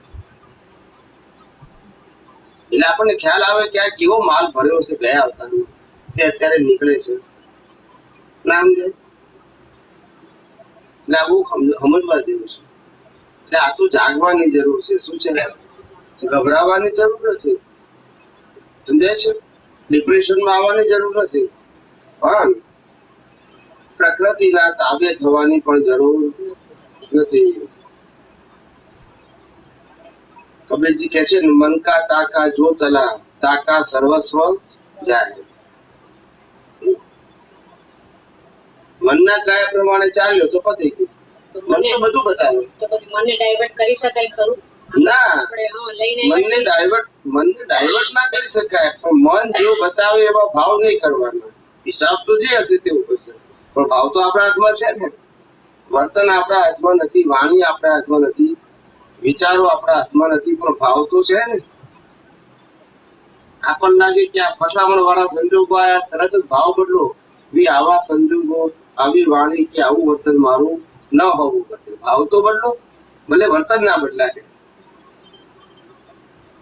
સરસ તમે ઝૂમમાં એક્ઝામ્પલ દીધું હતું ઘનશ્યામભાઈ ને, કે પેલો ઓલામાં બેઠા હોય આપણે બાલ્કનીમાં, તો છે તે બાલ્કનીની બહાર જોઈએ તો બધું જતા આવતા દેખાતા હોય ગાડી, પણ જો તમે ફેરવી લો દ્રષ્ટિ અને બેડરૂમ તરફ કરી લો તો આ તો બધું જવાનું જ છે. એ જરા થોડુંક સમજાવો ને તો. એટલે આ બધી આપણી દેખ્યાનું ઝેર છે. શું છે? દેખ્યાનું છે. જેમ આપણે બાલ્કનીમાં ઉભા હોય મેઇન રોડ ઉપર, આપણા ઘરની બાલ્કની ઉપર, અને ગાડી વાળો જતો હોય, સ્કૂટર વાળો જતો હોય, ચાલીને જતો હોય, કોઈ રિક્ષા વાળો જતો હોય, જતા હોય બધા, અને આપણે જોઈએ ત્યારે કોકને માટે રાગ થાય ને કોકના માટે દ્વેષ થાય, જોવાની સાથે. હવે વાહનો તો બધા જાય છે જ, વાહનો આપણે મોડું ફેરવી નાખ્યું. જે રોડ ઉપર મોડું હતું એ ઘર બાજુ કરી નાખ્યું, પછી થાય. એટલે આ દ્રષ્ટિનો જ પ્રશ્ન છે. એટલે આ સ્થૂળ દાખલો આપ્યો, એનાથી સૂક્ષ્મ સમજવાનું. જે બી દ્રષ્ટિ એટલે આપણી આજે આપણી દ્રષ્ટિ જ્ઞાન દ્રષ્ટિ હોવી જોઈએ, હિસાબ દ્રષ્ટિ નહીં. હિસાબમાં તો જે લઈને આવ્યા છે તે ઉકેલવાનું છે. હવે આપણી દ્રષ્ટિમાં જ્ઞાન હોવું જોઈએ, એટલે સાચો પુરુષાર્થ. દ્રષ્ટિ તો લઈને આવ્યા હોય, કેવી લઈને આવ્યા? અત્યારે આપણે આમ કરીએ તો આનાથી ફાયદો થાય, આનાથી નુકસાન થાય, એવું લઈને આવ્યા હોય. એવું નીકળવાનું બી ખરું, પણ આપણે ભાવ કરવાનો કે ના, હવે મારે કોઈ સંસાર હેતુથી જીવવું નથી. આ બાજુ વિચાર ચાલતા હોય પણ આપણે ભાવ બદલવાના. વર્તન ના બદલાય પણ ભાવ તો બદલાય. એટલે એ આપણો પુરુષાર્થ જે છે કરવાનું, ને કુદરત એનું કામ કરશે. આમાં વચન કાયા ચલાવવાનું કામ કુદરત નું કરે છે. ભાવ સત્તા એ આપણી પોતાની સત્તા છે, કુદરતની સત્તા નથી. કુદરતનું કામ ભાવ કર્યા પછી નેક્સ્ટ બર્થમાં રિઝલ્ટ આપવાનું છે. ભાવ કરવાનું કામ એનું એ આપણું છે, અને રિઝલ્ટ આપવાનું કામ કોનું છે? કુદરતનું છે. જે કુદરત રિઝલ્ટ આપે છે એમાં આપણું ચાલતું નથી, પણ જે ભાવ કરી એમાં તો આપણું ચાલે છે. એટલે આજે બોલે જૂઠું બોલ્યા હોય, ગુસ્સે થયા હોય, ઝઘડો કર્યો હોય, પણ ભાવ તો ફેરવી શકાય કે ભગવાન એ અંતર્યામી પરમાત્મા, મારે આવું બોલવું પડ્યું, આવું વર્તવું પડ્યું, પણ આવા સંજોગો ફેરથી મને ક્યારેય પ્રાપ્ત ન થાવ એવી ભગવાન પ્રાર્થના કરું છું. કારણ કે આવા મનોવચન કાયા એ મોક્ષ માર્ગ માટે લાયક અને સહાયક નથી. આ વાક્ય તો આખો દિવસ ચાલુ જ રહેશે. આમાં પ્રતિક્રમણ, સામાયિક આલોચના બધું આવી ગયું, ફેરવી નાખવાનું. આપણે વ્યક્તિને ફેરવીએ એના કરતા ભાવને ફેરવીએ શું ખોટું? આમે વાળી વ્યક્તિની 10 ભૂલ કાઢવી એના કરતા હારી છે કેવું અંદર શું વાંધો છે? બોલતા નથી. ખરાબ છે કઈ ઝઘડો કરવાનો, તું રહેવાનું તો હાથે, એના કરતા હારી કઈ હાથે રહ્યો શું વાંધો છે? એ નથી બદલાવાના, આપણે નથી બદલાવાના. દ્રષ્ટિ બદલો ને આપણે. સમજાય કે જે આપણી પાસે સત્તા છે એનો પ્રયત્ન કરો, જે નથી એનો પ્રયત્ન કરીને શું ફાયદો? વ્યવસ્થિત બદલાય કરું ના બદલાય, એનું નામ જ વ્યવસ્થિત. બદલાય નહીં એનું નામ જ વ્યવસ્થિત. આપણે જેવા ભાવ કરીએ બદલાય ને, આ બાજુ ના કરતા આ બાજુ વ્યવસ્થિત બદલાયું ના કહેવાય, એ વ્યવસ્થિત બદલાવ્યું એ બીજ રૂપે કહેવાય, જેનું ફળ નેક્સ્ટ મળે. અત્યારે તો બદલી જાય તો પછી કર્મનો સિદ્ધાંત જ ખોટો પડે. કર્મનો સિદ્ધાંત ખોટો પડે. કુદરતનો કાનૂન એવો છે, ધ લો ઓફ નેચર એવું કહે છે કે તમે આ જગતની અંદર જન્મ્યા ત્યારથી મન વચન કાયા દ્વારા તમે જે એક્ઝામ આપી હતી એનું રિઝલ્ટ ભોગવી રહ્યા છો, કુદરતી સત્તાને આધીન, કુદરતી કાનૂનને આધીન. તમારી સત્તા નથી, તમને ખબર નથી તમે કેવું કર્મ કર્યું હતું ને 1 કલાક પછી કે આવતીકાલે કેવા કર્મનો ભોગવટો આવવાનો છે એ આપણને ખબર નથી, પણ કુદરતને ખબર છે. રિઝલ્ટ એને આપવાનું છે. એ કર્મ ભોગવવાના સંજોગ કોને આપવાના છે? કુદરતે આપવાના છે. કાળ આપણને ચોરે ભેગો થાય ને સાવકારે ભેગો થાય એ આપણને ખબર નથી, પણ કુદરતને ખબર છે કારણ કે રિઝલ્ટ એને આપવાનું છે. આપણું કામ એક્ઝામ આપવાનું છે અને રિઝલ્ટ ભોગવવાનું છે. પણ રિઝલ્ટ આપવાનું કામ કોનું છે? કુદરતનું. જે એક્ઝામે આપણે આપીએ છીએ, રિઝલ્ટ આપણે લઈએ છીએ, પણ રિઝલ્ટ આપે છે કોણ? સ્કૂલ કોલેજમાં કોણ આપે છે? પ્રોફેસર આપે છે. એક્ઝામે આપણે આપીએ, રિઝલ્ટ આપણને જ મળે છે, પણ રિઝલ્ટ આપે છે કોણ? પ્રોફેસર. એમ અહીંયા આગળ કર્મ આપણે બાંધી છે ગયા અવતારમાં, ને આ અવતારમાં કર્મ ભોગવીએ છીએ આપણે, પણ રિઝલ્ટ કોણ આપે છે? કુદરત. સમજાય છે? એટલે આ સમજી લેવાનું. એટલે કુદરત જેને રિઝલ્ટ આપવાનું છે એમાં આપણી સ્વતંત્રતા ના હોય. એની પાસે સત્તા ગઈ. એક વાર તમે પેપર લખી નાખ્યું 3 કલાકનું, અને પછી એક્ઝામિનરને આપી દીધું, બરાબર છે? 2.5 કલાકમાં તમે પેપર લખી નાખ્યું હોય અને હજુ અડધો કલાક બાકી છે, તો તમે રિવિઝન કર્યું, અને રિવિઝન કરતા કરતા ખ્યાલ આવ્યો કે એક્ઝામ્પલ નંબર 6 એ તો મેં ખોટો લખ્યો છે, એટલે ચાકડો મારી દીધું અને પાછળ સાચો લખ્યું, તો મારે મળે કે ના મળે? હવે 3 કલાક પછી ગયા, બધી પેપર આપી દીધું અને પ્રશ્નપત્ર લઈને ઘેર ગયા તો ડાઇનિંગ ટેબલ ઉપર તમે ચા પીવો છો અને પેલું પ્રશ્નપત્ર તમારી સામે પડ્યું છે. પછી નજર ફરતા ખ્યાલ આવી ગયો કે એક્ઝામ્પલ નંબર 12 તો મેં ખોટો લખ્યો છે, ખરેખર તો સાચો આ છે, મારે મળે? પણ હજુ રિઝલ્ટ નથી આવ્યું. પેપર આપી દીધું ને, એમ ગયા અવતારનું પેપર આપ્યું છે, બાકી છે. હવે આવતા શું છે? તો આ રિઝલ્ટ ને બદલવા લોકો પ્રયત્ન કરે છે. ના સમજાય? એક્ઝામ આપી દીધું તોય બદલવા પ્રયત્ન કરે છે. હવે ના સમજ્યા? તોય કેટલાક લોકો તો કે છે કે આરતી અગરબત્તી કરીએ ને તો બદલાય. આપણે બાધા રાખીએ તો બદલાઈ જાય. સમજાય છે? એવું બદલાય. આ શ્રદ્ધાનો વિષય છે. બાળ જીવો માટે તો સહન ના થાય એટલે આવી રીતે શરણે જવાની ટેવ પડી ગઈ છે. શું છે? આપણે કોઈને માન આપવામાં વાંધો નથી. માન આપવું જુદી વસ્તુ છે, અને લાચારીથી શરણે જવું એ જુદી વસ્તુ છે. લાચારી ના હોવી જોઈએ, રિસ્પેક્ટ હોવું જોઈએ. એઝ અ હ્યુમન કોઈ પણ મહાન પુરુષ હોય એને રિસ્પેક્ટ કરવું જોઈએ, પણ લાચારી ના હોવી જોઈએ. શું ના હોવું જોઈએ? અંદર આત્મા બેઠો છે અનંત શક્તિમાં. શું કીધું? લાચારી ના હોય પણ રિસ્પેક્ટ હોય. શું છે? એટલે સમજી લેવું જોઈએ આપણે. સ્ત્રીમાં જ લાચારી વધારે જોઈ છે ને, સ્ત્રીની જ લાચારી. એટલે તો એનામાં કપટ છે ને. કપટ કોને કહેવાય? એટલે કપટ છે ને. કુદરત નું સ્ટાન્ડર્ડ જાણો ને, સ્ટાન્ડર્ડ કે આ સ્ત્રી પુરુષ નું બોડી કેવી રીતે આપણને મળે છે. દરેક વસ્તુમાં, દરેક જીવમાં 4 ગુણ હોય: ક્રોધ, માન, માયા, લોભ. આ 4 પ્રકારના ગુણ દરેકમાં હોય. પણ ક્રોધ અને માન 50% કરતા ઉપર હોય, એટલે કે આશરે 75% થી વધારે હોય, ત્યારે એને મેચ્યોર્ડ પુરુષ કહેવાય. શું કહેવાય? મેચ્યોર્ડ, પરિપક્વ પુરુષ. એવી રીતે માયા અને લોભ 50% થી ઉપર હોય ત્યારે સ્ત્રી થાય, પણ 75% ઉપર હોય ત્યારે એને મેચ્યોર્ડ સ્ત્રી કહેવાય. શું કહેવાય? પરિપક્વ સ્ત્રી. અહીંયા પરિપક્વ પુરુષ.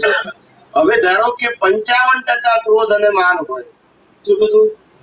55% ક્રોધ અને માન હોય તો પુરુષ કહેવાય. શું હોય? પણ 45% લોભ અને કપટ હોય.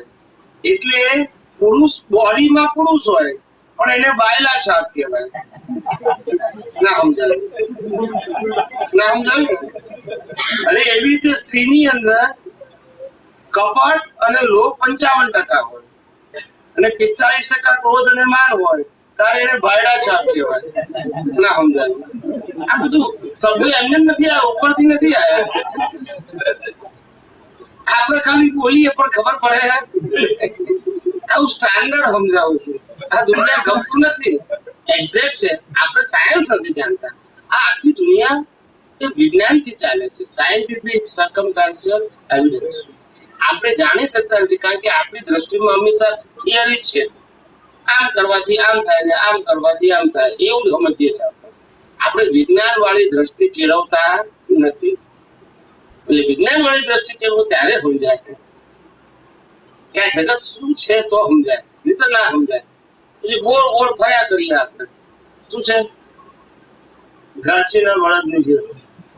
સવારે બાંધ્યો ને ડાવડો, પછી ફેરવે એને, જયારે હાજે થાકે ને ત્યારે એમ લાગે કે આપણે 5-6 કિલોમીટર તો ચાલ્યા હોઈશું. કેટલું પછી ખોલીને ત્યાંનો ત્યાં જ હોય. હા, એમ જયારે માણસ જન્મે ને પછી નક્કી કરે, જેમ જેમ મેચ્યોરિટી આવતી જાય, આમ કરવું છે તેમ કરવું છે, બધા સપના જોયું. પછી 18 વર્ષનો ને 20 વર્ષનો થાય ત્યારે તો સપના મોટા થઈ જાય, આમ થોડું સાહસ આવી જાય. શું આવી જાય? બોલવામાં જ ખાલી, કરવામાં ના આવે. દુનિયા કો બદલાડો અને સમાજ કો બદલાડો, આવી જ વાતો કરતી હોય. ભલે પોતે ના બદલાય, આવી જ વાત કરે. પછી એનાથી મોટો થાય, 25-30 વર્ષનો થાય ત્યારે ખબર પડે કે આ બાથરૂમ નું બાયણું બદલાય ને તો દુનિયા બદલાઈ જાય. 6 મહિનાથી વાઈફ કે છે બાયણું બદલાવો, બાયણું બદલાવો, એ નથી બદલાતું. એ બદલાય ને તો સમજી દુનિયા બદલાઈ ગઈ.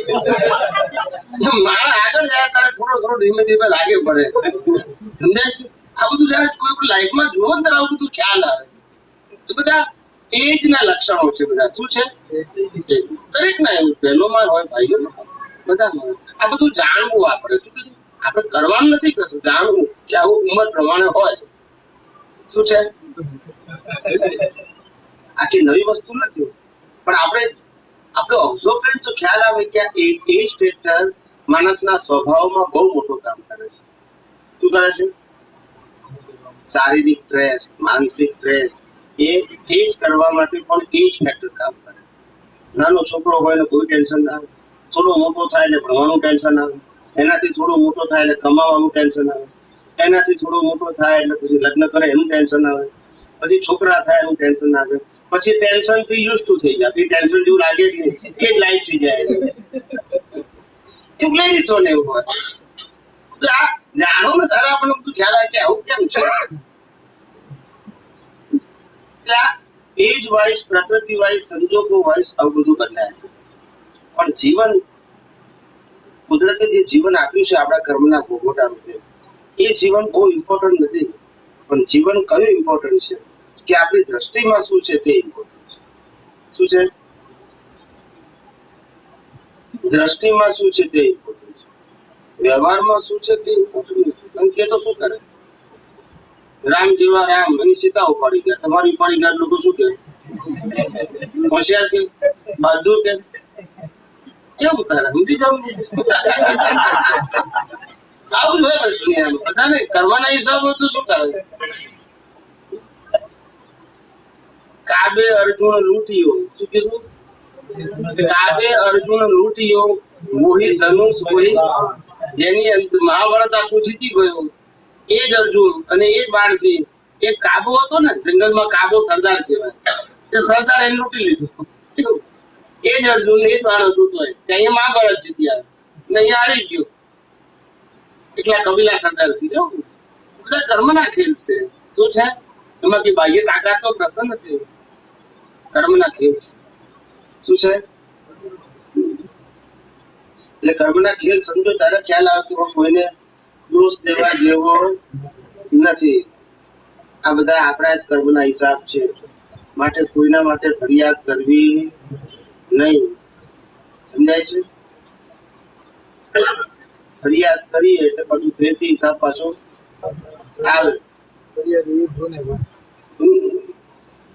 વાક્ય, જ્ઞાની પુરુષના વાક્ય સાયન્ટિફિક સમજવાના છે. કેવા સમજવાના છે? થિયોરિટિકલ. એટલે તમારી દ્રષ્ટિ વૈજ્ઞાનિક કેળવો. શું કેળવો? જ્ઞાની પુરુષ દાદા ભગવાનનો આશય જ આ હતો કે મારા મહાત્માઓ સાયન્ટિસ્ટ બને. શું બને? ફોલોઅર્સ નહીં. આ તો એને ભાન જ નથી કે હું પ્રગતિ કરવા માંગુ છું. એ પ્રગતિ એ મારી સ્વતંત્રતા છે કે હેન્ડીકેપ પણ છે, એ જ એને ખબર નથી. હેન્ડીકેપ પણ હોય તો પછી એમાં પ્રગતિ હોય? પ્રગતિ શેમાં થાય? સ્વતંત્રતા હોય, ખુમારી હોય, શૌર્યતા હોય. પણ જ્ઞાનની વાત કરું છું તો માણસે પ્રગતિ થાય. અજ્ઞાન ફટાફટ ની પ્રગતિ થાય. પણ ભય હોય, ડર હોય, બીક હોય, પછી પ્રગતિ થાય નહીં. પછી એ જ્ઞાન મગજ મારે. એક બીકે મને આખી ગીતા કડકડાટ મળે છે. મેં કહું સારું, અમે તો 5 રૂપિયાની લાવીએ તમારા મગજમાં છે, આટલો ફેર છે. ના સમજાય, ના સમજાય.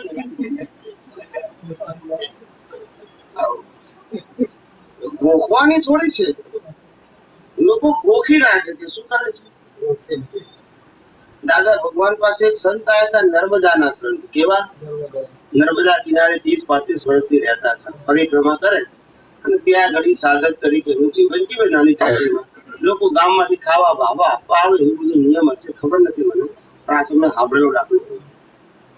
તો પછી દાદા ભગવાન પાસે આયા, પછી એક મહાત્મા લઈને આવ્યા હતા સત્સંગી. પછી કે દાદા બહુ મોટા સંત છે, એમને બહુ સાધના કરી, બહુ તપશ્ચર્યા કરી, નર્મદાનું બહુ પરિભ્રમણ કર્યું અને એમને આટલી બધી સાધના પછી એક ઘણી બધી સિદ્ધિઓ ઉત્પન્ન થઈ છે. દાદા કેમ? શું સિદ્ધિ ઉત્પન્ન થઈ છે? એ કે છે નર્મદાનો પટ છે ને, ત્યાં કિનારાથી પેલા કિનારે ચાલીને જઈ શકે. શું કરી શકે? દાદા કેમ? અમે તો કોઈ હોળીમાં જઈએ પછી આપીએ, પછી પૈસા આપીએ. ના સમજાય, એ પાણી ઉપર ચાલે, અમે હોળીમાં 25 પૈસા આપીને જઈએ. ના સમજાયું? આને સિદ્ધિ કહેવાય. એનો મતલબ શું એમ પૂછું? માનો કે સિદ્ધિ છે બી, પણ ફાયદો શું થયો એમ પૂછું છું. અજ્ઞાનતા ગઈ, ક્રોધમાન મારનો ભય, શું પ્રગતિ શું કરી? એમ સિદ્ધિ મળી તો ફાયદો શું થયો? એટલે આ બધું આવું બધું અજ્ઞાન અવસ્થામાં આવું બધું હોય, ખબર જ નથી પડતી શેના માટે જીવું છું. માણસને એ જ ખબર નથી પડતી કે હું જીવું છું શેના માટે. પેલા સર્વપ્રથમ એકબીજા માટે જીવે છે એવું લાગે છે. ખ્યાલ આવ્યો? દરેક વ્યક્તિને લાગે કે હું તો આ પરિવાર માટે જીવું છું. હસબન્ડ એવું કે, વાઈફ એવું કે, છોકરા એવું કે, મા બાપ એવું કે. કોણ કોના માટે જીવે છે ખબર નથી. હે? હજુ તો હજુ વાર છે, મરવા આવવાની વાર છે.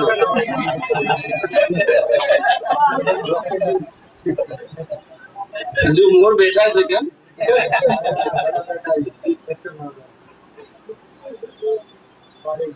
મરવાનું તો જે વસ્તુ ફરજિયાત છે એના માટે શું વિચારવાનું? જીવવાનું કેમ એ વિચારવાનું, મરવાનું તો છે. એનાથી મહેનત કરવાની છે, મહેનત કરવાની છે. કુદરતનું કાનૂન કેટલું સોલિડ છે અને એની અંદર સમય, સ્થળ એ બધું કેટલું પરફેક્ટ છે. જન્મ, જીવન અને મૃત્યુ એનો એક દાખલો છે કે એક વર્લ્ડ ચેમ્પિયન હોય છે, રનર, દોડવાનો વર્લ્ડ ચેમ્પિયન. એની દોડ પાવરફુલ, વર્લ્ડ ચેમ્પિયન એટલે હોય ને. તે 50 વર્ષની ઉંમર થઈ એની. કેટલી? તો અટો ને ઉંમર 50 વર્ષની. યમરાજ લેવા આયા. શું કરવા આયા? કે ચલો ભાઈ તમારો ટાઈમ પૂરો થઈ ગયો છે. બોલો કે ભાઈ હજુ તો હું અટો છું, તમે નામ ભૂલી ગયા છો કે એડ્રેસ ભૂલી ગયા છો? લાવ બતાવો, પાવતી તો બતાવો. એનો કે ભાઈ મારે તો એડ્રેસમાં ભૂલ થાય, તમારે તો ડાયલ SMS કરવો પડે, મારે તો એ કરવું પડે. મને તો ઉપરથી કે અહીંયા જવાનું છે ત્યાં જ પહોંચું, મારે એડ્રેસની જરૂર ના હોય કે છે. એ લોકો ના ભાઈ હું નથી, ભાઈ બીજા હશે, તમે તપાસ કરો. એ લોકો ના હું તને જ લેવા આવ્યો છું કે છે. એટલે પેલો તો ચેમ્પિયન હતો, દોડ્યો આગળ, પેલો દોડવી અને પાછા યમરાજ. દોડ્યો 1 કિલોમીટર, 2 કિલોમીટર, 5 કિલોમીટર. જાન બચાવવા માટે કેવું દોડે? જાનની બાજી લગાવી દે ને, બધા રેકોર્ડ તોડી નાખે. એ 5 કિલોમીટર દોડ્યો બચારો, પછી હાફી ગયો. 50 વર્ષે દોડે થાય જ નથી, હાર્ટ એટેક આવે ને મરી ગયો. યમરાજ આયા તે કે છે કે વાત તો સાચી છે એની કે આવો માણસને લેવા આવ્યો. માણસ તો એ હતો પણ ભૂમિ એ નથી. મને એ વખતે વિચાર આવ્યો કે આ વ્યક્તિની ભૂમિનું આને લેવા આવવાનું સ્થાન તો અહીંથી 5 કિલોમીટર દૂર છે. અહીંયા કેમ આવ્યો? માણસ તો એ છે. હવે ખ્યાલ આવ્યો કે ચેમ્પિયન હતો. બોલો કુદરત કેવું છે, જ્યાંનું નિર્માણ સીધા લઈ જાય છે ને ત્યાં જ પડ્યો, લઈ ગયો. એટલે આપણે પેલો બચવા ગયો અને કુદરત ક્યાં ગયો? એને જ્યાં એનો હિસાબ હતો ત્યાં લઈ ગઈ. કુદરતની આગળ કોઈનું ચાલતું આવું જાય કે આનું તારે ખબર. ચાર્ટર્ડ એકાઉન્ટન્ટનો એક પ્રશ્ન હતો ને કે અજ્ઞાનનું સ્થાન કયું ને ઉત્પત્તિ લાઈનમાં ને જાય છે તો ક્યાં જાય છે એવું કંઈક હતું ને આપણે ફોન પર કંઈક કોન્ટેક્ટ કરીને બેંગ્લોરમાં કે પુના પુના કેમ કે ચાર્ટર્ડ એકાઉન્ટન્ટ એનો કંઈક પ્રકાશ પડે એટલે પણ શું પ્રશ્ન શું મને એટલે કંઈક અજ્ઞાન એને પ્રશ્ન ફોન કરીને પૂછ્યો હતો આપણે કે અજ્ઞાન આવે છે ક્યાંથી અને એનું શરીરમાં સ્થાન ક્યાં છે અને એ જાય છે તો ક્યાં જાય એના કંઈક એકનો કંઈક પ્રશ્ન હતો મને ખાસ આમાં નેટ ઉપર આવ્યો એટલે એનો પ્રશ્ન એ હતો કે અજ્ઞાન આવે છે ક્યાંથી, અજ્ઞાનનું આપણા શરીરમાં સ્થાન ક્યાં છે અને અજ્ઞાન જાય ક્યાં છે. એટલે તો ચાર્ટર એકાઉન્ટન્ટ તો લોજિકલ પ્રશ્ન પૂછે ને, પણ એમને ખબર ના હોય ને કે અમારી પાસે તમારી લોજિક ને બધી લોજિક ને સમાવે એવું દર્શન છે. અમારે આમ ચોપડીઓ જોઈ ના પાડો. મેં કીધું અજ્ઞાન નું અસ્તિત્વ નથી. શું કીધું? અજ્ઞાન નું અસ્તિત્વ નથી. અજ્ઞાન આ શરીરમાં સર્વવ્યાપક છે. કેવું છે? પણ બુદ્ધિ દ્વારા, અહંકાર દ્વારા અને આ પાંચી ઇન્દ્રિયો દ્વારા એનો અનુભવ થાય છે. શું થાય છે? અજ્ઞાન. એટલે એનું અસ્તિત્વ નથી પણ છતાં અનુભવ છે. શું છે? અસ્તિત્વ છતાં અનુભવ. એટલે મને કે અસ્તિત્વ નથી ને અનુભવ છે કે મને મેં નથી બેસતું. અસ્તિત્વ હોય એનો અનુભવ હોય, અસ્તિત્વ ના હોય તો કેમનો અનુભવ થાય? થાય એનું અસ્તિત્વ નથી અજ્ઞાન, છતાં અનુભવ છે. એટલે મને કે ના, તો મને કઈ વાત બેસતી નથી. એટલે પછી મેં દાખલો આપ્યો. બપોરે 12 વાગે હું તમને પૂછું કે આ પ્રકાશ ક્યાંથી આવે છે, તો તમે શું જવાબ આપો? સૂર્યમાંથી આવે. બરાબર છે. હું રાતે 12 વાગે પૂછું કે અંધારું ક્યાંથી આવે છે, તો બોલતા નથી. કેમ જવાબ નથી? અજવાળું ક્યાંથી આવે છે નો જવાબ, તો અંધારું ક્યાંથી આવે જવાબ નથી. ક્યાંથી આવે છે મેં પ્રશ્ન શું પૂછ્યો? તમે સવારે 12 વાગે શું પૂછ્યું? બપોર 12 વાગે કે પ્રકાશ ક્યાંથી આવે છે, તમે શું કીધું? તો હું રાતે 12 વાગે અંધારું ક્યાંથી આવે છે. પછી પેલો નથી એનો પ્રશ્ન ક્યાં આવ્યો? મગનભાઈ નથી ને છગનભાઈ જેવું છે. હું પૂછું છું કે મગનભાઈ કોણ છે ને છગનભાઈ કોણ છે, તો કે મગનભાઈ નથી એ છગનભાઈ છે. એ જવાબ કહેવાય? સૂર્ય નથી એટલે અંધારું એવું કહેવાય? પ્રકાશ ક્યાંથી આવે છે એનો જવાબ તમે આપો કે સૂર્યમાંથી, તો અંધારું ક્યાંથી આવે છે? આવે છે ક્યાંથી? ગેરહાજરી ક્યાંથી આવે?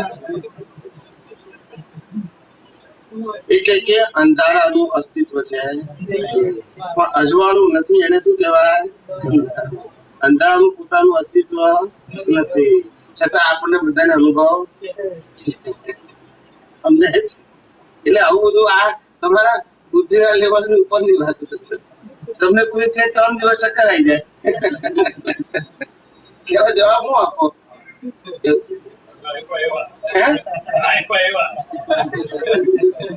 એટલે અમારે તો બધું હોય નહીં. અમારે સહજ જવાબ હોય. કેવું જવાબે એફર્ટ ના કરવાનું. શું ના કરવાનું? પ્રયત્ન ના કરવાનો કે આમ વિચારી ચીપી જવાબ આપવાનો. એવું સહજ સરી પડે. શું થાય? સહજ સરી પડે. અમારા તમે જેવો પ્રશ્ન કરો ને એવું દર્શનમાં દેખાય અને જવાબ એ પ્રમાણે નીકળી જાય. આમ ચીપીને ગોઠવીને બોલવાનું ના. દાખલા બાખલા બધું તૈયાર જ હોય. બધું શું હોય? બધું તૈયાર, કુદરતી હોય. કેવું હોય? એટલે તેનું પરિણામ કહેવાય. શું કહેવાય? પુરુષાર્થમાં મહેનત હોય, પરિણામમાં ના હોય. ભાવ કર્મ, દ્રવ્ય કર્મ અને નો કર્મ. ભાવ કર્મ, દ્રવ્ય કર્મ અને નો કર્મ.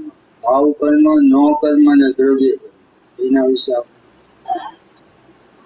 કર્મ બાંધીએ તારે એને ભાવ કર્મ કહેવાય.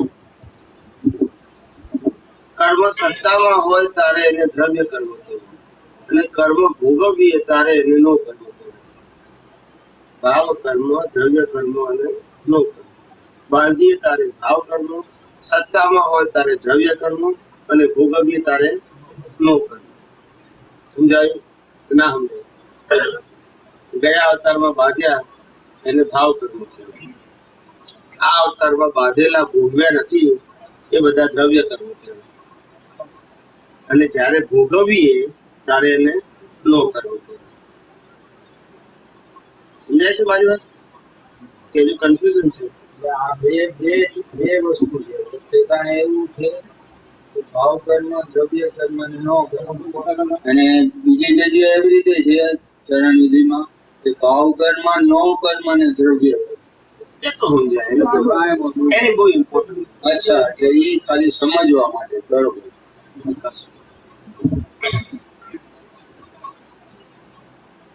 એ તો સીટ બાઇક ની આગળ હોય કે તમારી આગળ હોય, બે હાથે જ પહોંચવાના છે. એ નહીં પડે. સમજવા માટે તો પૂરા એક સરદારજી હતા ને, એક સરદારજીને અમદાવાદ થી બોમ્બે જવાનું હતું અને અર્જન્ટ કામ હતું. કેવું હતું કે હમણાં સ્ટેશન આવી જઈને કામ કરી નાખે. એટલે સરદારજી તો લીધી હતી સ્લીપિંગ ની ટિકિટ, પણ આખી રાત ટ્રેનમાં ચાલ્યા જ કરે. તો ટીટી કે ભાઈ ઊંઘી જાવ ને. અરે કે મારે અર્જન્ટ કામ છે, હમણાં આવી જાય ને હમણાં જવું છે મારે. ટીટી કે દોડ્યા કરો, બીજું શું કરે. ટીટી ઊંઘી ગયું, બધા ઊંઘી ગયા. તે સરદારજી હતો એની સામી સીટ ઉપર એક વાણીઓ હતો, એને રિઝર્વ કર્યું હતું. એ તો ઊંઘી ગયો શાંતિથી, એ ઊંઘી ગયો. બંનેનું સ્ટેશન એક જ, દાદર ઉતરવાનું હતું. બે ક્યાં ઉતરવાનું હતું? દાદર. એટલો વાણીઓ હતો કે એને ખબર છે કે દાદર આપણે 6:30 વાગે આવે છે, એટલે 6:15 નું એલાર્મ મૂકી ઊંઘી ગયો. એટલો સરદારજી આખી રાત ટ્રેનમાં દોડ્યા જ કર્યું, હમણાં આવશે સ્ટેશન. જેવું સ્ટેશન આવે જોઈને કયું સ્ટેશન આવી ગયું, પણ ઊંઘ્યો. પછી જયારે દાદર આવવાને 15 મિનિટની વાર હતી ત્યારે પેલાનું એલાર્મ વાગ્યું, વાણિયાનું. તે ઉભો થઈ ફ્રેશ થઈને આવ્યો. જેવો ફ્રેશ થઈને તૈયાર થઈ ગયો, સ્ટેશન આવીને ઉતરી ગયો. સરદારજી કે આ જરૂર, હું આખી રાત જાય ગયો ત્યારે આવ્યો, આ તો હું ઉઠ્યો તરત આવી ગયો. ના સમજાયું ને? હવે આવી મહેનત કરે કોઈ શું કરે?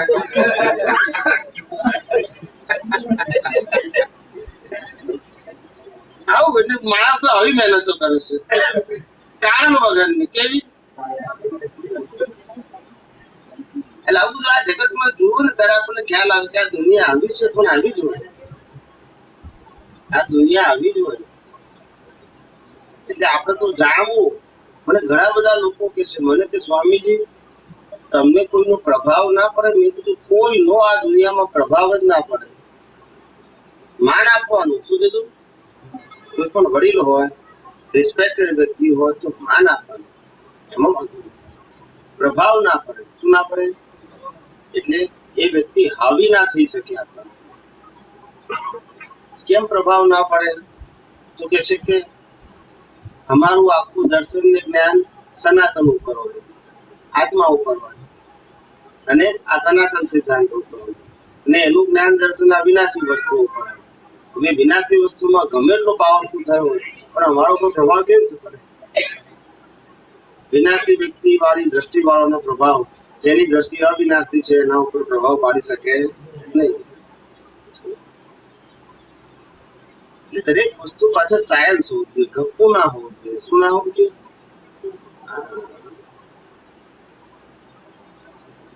બધાને સમજાય છે કે નથી સમજાતું? સરસ સમજાય છે. એમ અઘરું લાગતું નથી? સ્વામીજી, એક આપણે સત્સંગમાં છે તમારું કે જ્ઞાન જે સેન્ટર પોઈન્ટ ઉપર છે ને એના પર એક વાત કરી સત્સંગમાં કે ખરેખર જ્ઞાન સેન્ટરમાં પછી બધી વસ્તુ ન હોવી જોઈએ. એના પછી પ્રભાવ પાડવાનો વિડીયો સત્સંગમાં મેં સાંભળ્યું છે. સેન્ટર જ્ઞાન આપણો સેન્ટર પોઈન્ટ છે, પછી બીજી વસ્તુઓ જે આવે છે ને બધી એ પછી સેન્ટર પોઈન્ટમાં ન હોવી જોઈએ. મેં સત્સંગમાં વાત કરી છે. આપણે આપણા જીવનની અંદર સેન્ટર પોઈન્ટમાં જ્ઞાન હોવું જોઈએ. શું હોવું જોઈએ? વ્યક્તિ, સંસ્થા, ભગવાન, ગુરુ એ બધું સહાયક શું છે, પણ સેન્ટર પોઈન્ટ શું હોવું જોઈએ? જ્ઞાન. સમજાય છે? હવે જ્ઞાન સેન્ટરમાંથી ખસી જાય એટલે બીજે બધે ઠેકાણે તમે ફસી જાઓ.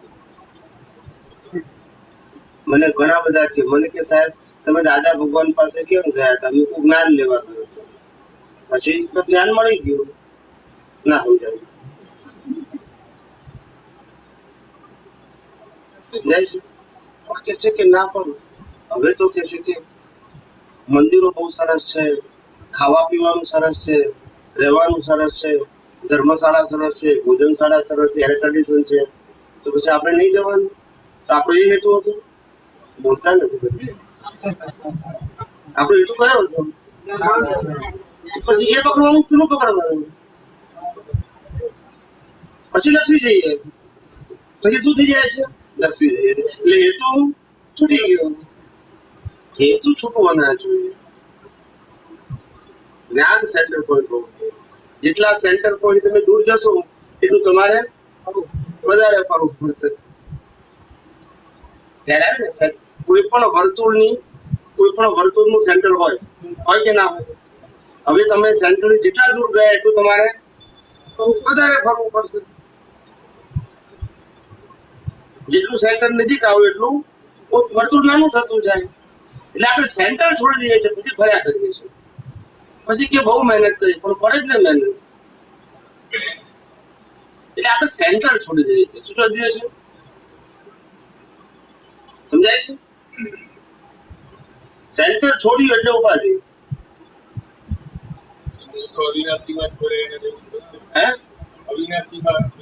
એમાં જ ગયા ને, એમાં જ ગયા. આપણે શેનામાં, આપણે કયા હેતુથી જ્ઞાની પાસે જઈએ છીએ? આપણે જ્ઞાનના હેતુ જોઈએ છીએ કે ખાવા પીવા માટે જોઈએ છે કે સગવડ માટે જોઈએ છે? જો ખાવું પીવું સગવડ હોય તો 5 સ્ટારમાં એના કરતા વધારે છે.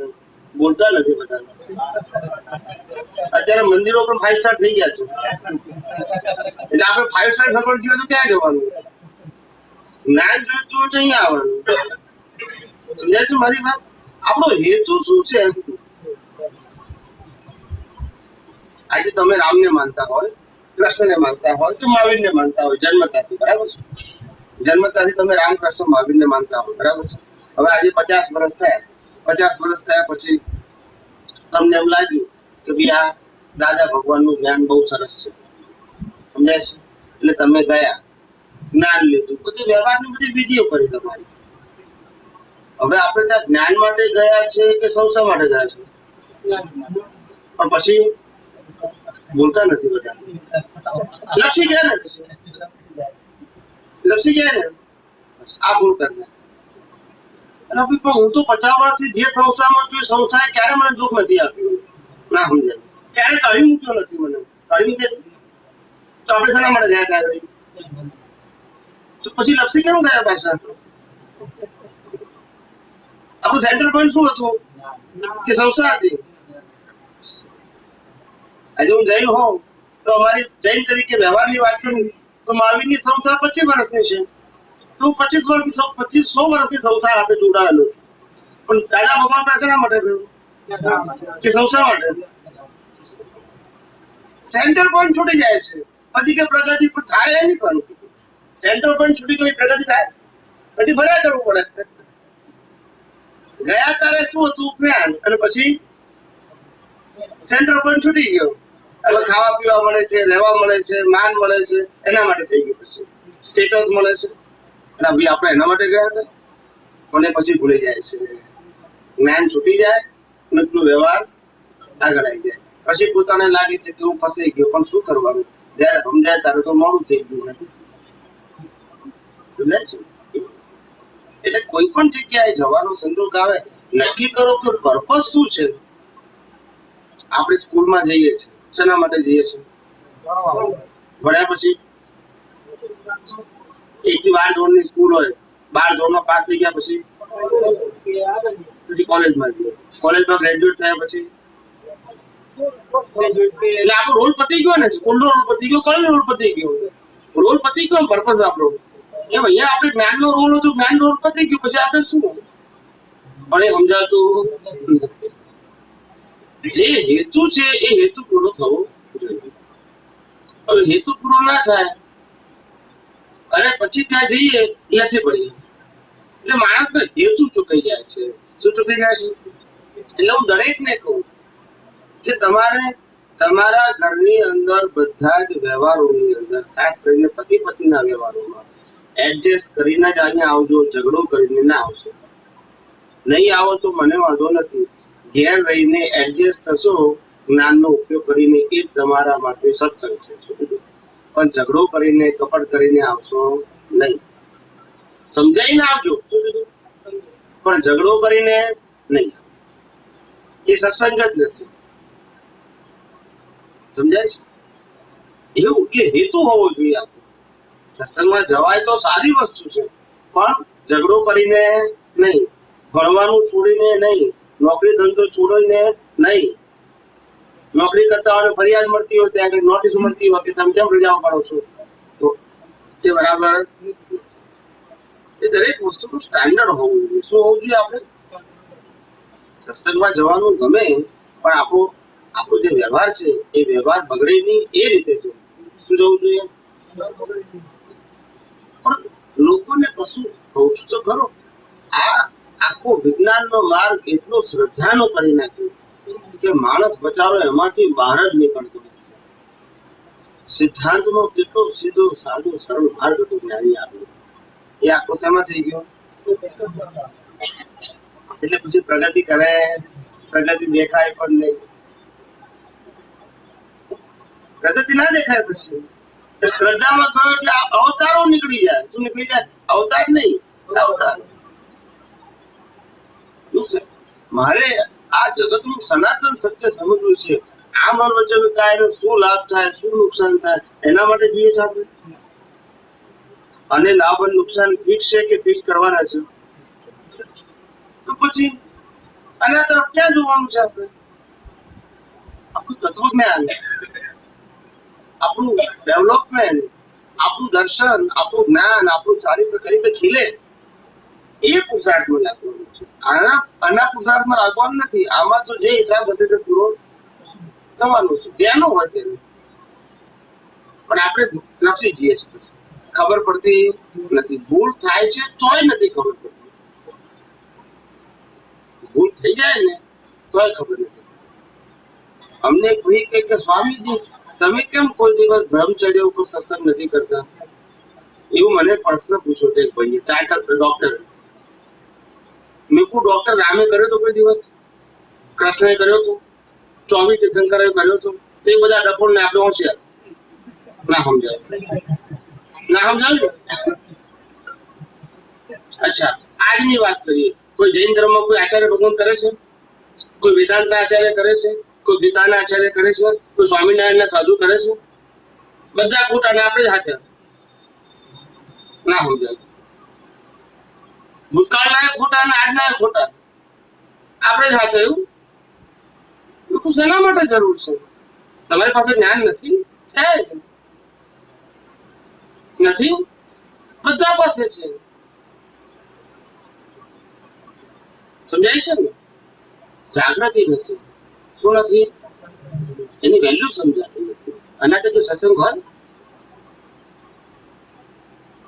એટલે આ સમજાયું નહીં તારે જ ને. હિન્દુસ્તાનની અંદર જ્યારે આશ્રમની વ્યવસ્થા હતી, કઈ હતી? બ્રહ્મચર્ય આશ્રમ, ગૃહસ્થ આશ્રમ, વાનપ્રસ્થ આશ્રમ અને સંન્યાસ આશ્રમ.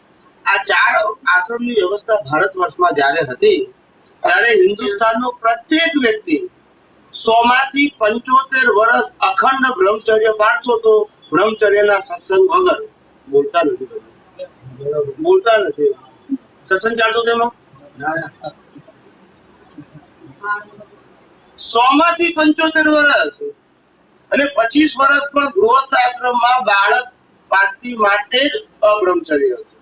એને અબ્રહ્મચર્ય માટે કે બ્રહ્મચર્ય માટે પ્રવચન આપવાની જરૂર નથી. એ આપણી ભારતીય સંસ્કૃતિ હતી. સતયુગ હતું? ના ના, કળિયુગની વાત કરું છું, સતયુગમાં નહીં.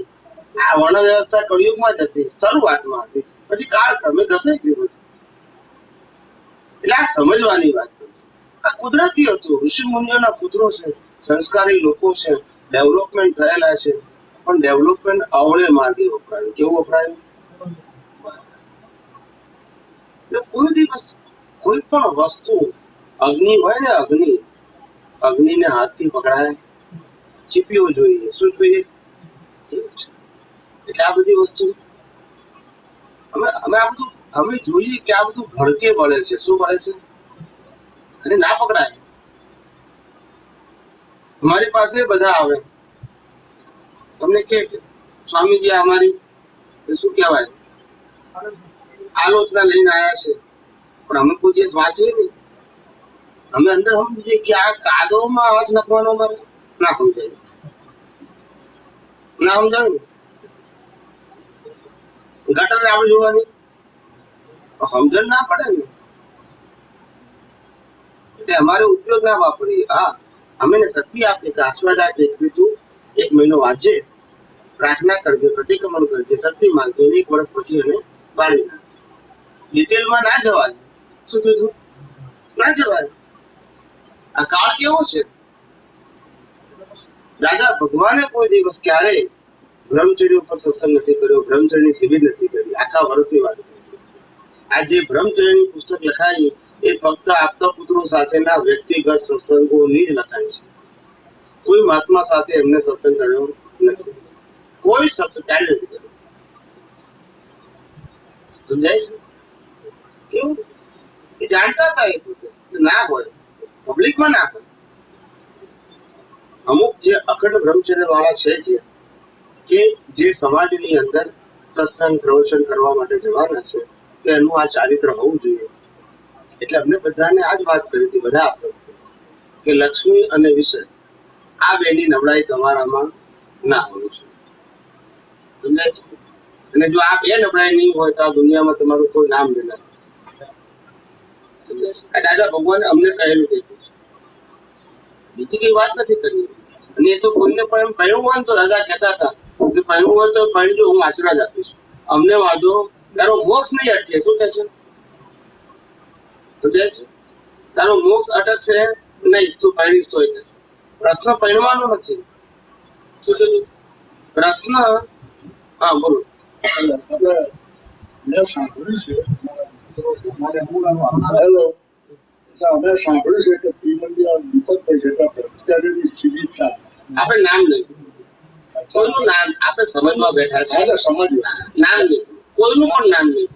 નામ આપણે નામથી કામ નહીં. આપણે મેસેજ આપવાનું કે આવું આવું હોય તો કેવું લાગે છે, એટલે મારે મેસેજ આપવાનું, વ્યક્તિનું નામ કોઈનું પણ નહીં. સોરી પ્રતિક્રમણ કરી નાખ્યું. પણ એટલું એ લોકો અત્યારે પાછળ આપણે કરે છે, આપણે કરે છે એને કર્તા તરીકે જોવાના નથી, પણ આપણે એની પાછળનો સિદ્ધાંત સમજી લીધો. આપણે તો સમજી લીધું. બસ આપણે સમજીને સમય લેવા, આપણે આટલું કામ કરી લેવાનું. શું કીધું? આપણે સાર કરવું છે આપણા માટે. મેં ગઈકાલે સવારે બી વાત કરી હતી કે આપણે આપણી અજ્ઞાનતાને દૂર કરવાની છે, દુનિયાની કરવાની નથી. અજ્ઞાનતા અંદર છે અને જ્ઞાન પણ અંદર છે. એ અજ્ઞાન નીકળે તો જ્ઞાનનો અનુભવ થાય ને. સમજાય છે? એટલે આ આપણે પોતે સમજવાનું છે કે આપણી ભૂલ ક્યાં થાય છે. આટલા બધા સમજ પુરુષો છે. શ્રીમદ રાજચંદ્રની વાત કરીએ, કેવા સમજ પુરુષ. કોઈ જગ્યાએ લખ્યું છે બ્રહ્મચર્યની વાત લખી છે? લખ્યું હોય તો શોર્ટમાં હોય, નોટ ઇન ડિટેલ. નથી કોઈની વ્યક્તિગત તો હોય નહીં, જનરલ હોય. શું હોય? જનરલ મેસેજ તરીકે, પણ કોઈની વ્યક્તિગત કેરેક્ટર લખ્યું આવું. એટલે બહુ મહાન પુરુષો બહુ પાકા હોય, એટલે એમને કીધું કે આ વિષય ખોલવા જેવો નથી. સમજીને સમાય જવું, જ્ઞાન અને વિજ્ઞાનમાં પાકા થાવ અને શક્તિ માંગો. જ્ઞાની પુરુષ દાદા ભગવાન પાસે માંગો, અંતર્યામી પરમાત્મા પાસે માંગો. ગમે તેવી મુશ્કેલી આવે, અંદર બેઠેલો પરમાત્મા અનંત શક્તિ વાળો છે, અને અંદર બેઠેલો જે પરમાત્મા છે એના કરતા કોઈ મોટી શક્તિ આખા બ્રહ્માંડમાં નથી. અંદર જે આપણો પરમાત્મા છે ને એના કરતા મોટી શક્તિ કોઈ આખા બ્રહ્માંડમાં સમજાય છે. માટે કઈ પણ મુશ્કેલી આવે તો શક્તિ માંગો જરૂરથી. કઈ પણ મુશ્કેલી આવે, ભૂલ થાય તો ક્ષમા માંગતા શીખી જાઓ. પણ ડરવાની, ગભરાવાની, નાસીપાસ થવાની, ડિપ્રેસ થવાની જરૂર નથી. શક્તિ માગી પાછા ભૂલ કરી એવું નહીં ભૂલવાનું આપણે કે શક્તિ માગીએ અને પછી પાછી માફી માગીએ અને પાછી ભૂલ કરીએ, એવું નહીં બોલવાનું. આપણે આ કપડા કેટલી વખત પહેરીએ છીએ સીવડાયા પછી? આ કપડા કેટલી વખત પહેરીએ સીવડાયા પછી? એક જ વખત? કેટલી વખત બગાડીએ છીએ? તો ફરિયાદ કરે છે ભાઈ ક્યાં બગાડો છો કેમ દર વખતે? હવે નહીં તો કે છે તમારું કામ પહેરવાનું બગાડવાનું, એમનું કામ ફરિયાદ કરે છે. પહેલી વખત, બીજી વખત, ત્રીજી વખત બોલે છે? બોલતા નથી. તમે બગાડો ને ધોવે છે. આપણે ભૂલ થાય તો માફી માંગવાની, કરવાનું શું? બીજું શું કરી શકાય? ભૂલ થઈ ગયા પછી બીજું વાસ્તુ શું છે? ના થઈ થવાની છે. એક જ રસ્તો છે, ભૂલ થઈ માફી માંગવાની. કેટલી વખત થઈ ગણવાની જરૂર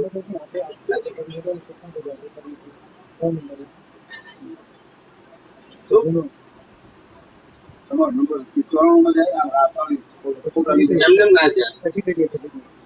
દાદા એમ કે રોજના 500 500 800 800 પરિક્રમણ કરતા તો નહીં આવું અમે સાંભળેલું છે ને સ્વામી, એટલે આપણને એમ થાય સાંભળેલું છે ને છપાયેલું છે. તમારી વાત ખોટી જવું નથી. બધાને આશય ના સમજાયો ભાઈ, એની તો માથાકૂટ થઈ. એ કેમ કોઈ વ્યક્તિ હોય ને એન્કરેજ કરવા માટે બોલતા હોય, આપણે સમજી શકીએ એટલે આવું એને પોતાના ભૂલોની ગંભીરતા સમજાય એટલા માટે આ કીધું હોય કે તું આવલો જળ જેવો માણસ હોય કે અમે ખુદ કરીએ છીએ તું કરે, એને એન્કરેજ બધું સમજાય નહીં. ઘણા લોકો, તમે લોકોએ સાંભળ્યું હશે કે દાદાની પૂતના દર્શન કર્યા હોય તો મોક્ષ થશે. હું સાંભળ્યું છે. હવે રામકૃષ્ણમાં આવીને સામે જોયા છો તો અહીંયા ફરીએ છીએ. દાદા ભગવાન આવું કેવા માંગતા હશે? કોઈક તો કોમન સેન્સ જેવું તો હોય કે નહીં? એ શબ્દ બોલ્યા છે બરાબર, પણ શબ્દનો મર્મ તો હોવો જોઈએ ને. આવો અર્થ એ પૂતના દર્શન થાય તો મોક્ષ થાય. એટલે આ પાછળ જોવાનું આપણે પૂત એટલે આ જોવાનું. તો કોઈ સાયન્ટિસ્ટ બધું એક્સેપ્ટ કરે? તમારી વાત એક્સેપ્ટ કરે? આવું હોય તો જ્ઞાની પુરુષની વાત की હંબક હોય ના હોય? હંબક ના હોય, સાચી હોય. આપણે સમજાય જ્ઞાની પુરુષની પૂતના દર્શન કરવા એટલે કે અમને પ્રત્યક્ષ મળ્યો હોય કે અમારા ગયા પછી મળ્યો હોય. શું કીધું? પૂઠ એટલે પીછે કહેવાય, પાછળથી. અમે પ્રત્યક્ષ મળ્યા હોય અથવા તો પરોક્ષ અમારા પુસ્તક દ્વારા. ત્યારે એ પાછળથી મળ્યો હોય તોય પણ જેને અમારું આ જ્ઞાન સમજ્યા પછી આ સંસારમાંથી જેની પૂઠ ફરી ગઈ છે એનો મોક્ષ થશે. પૂઠ એટલે આ નહીં. આ થાય પેલા કે કઈ ના સમજે કઈ, બે ના દાડા નીકળે ખરા પણ વળે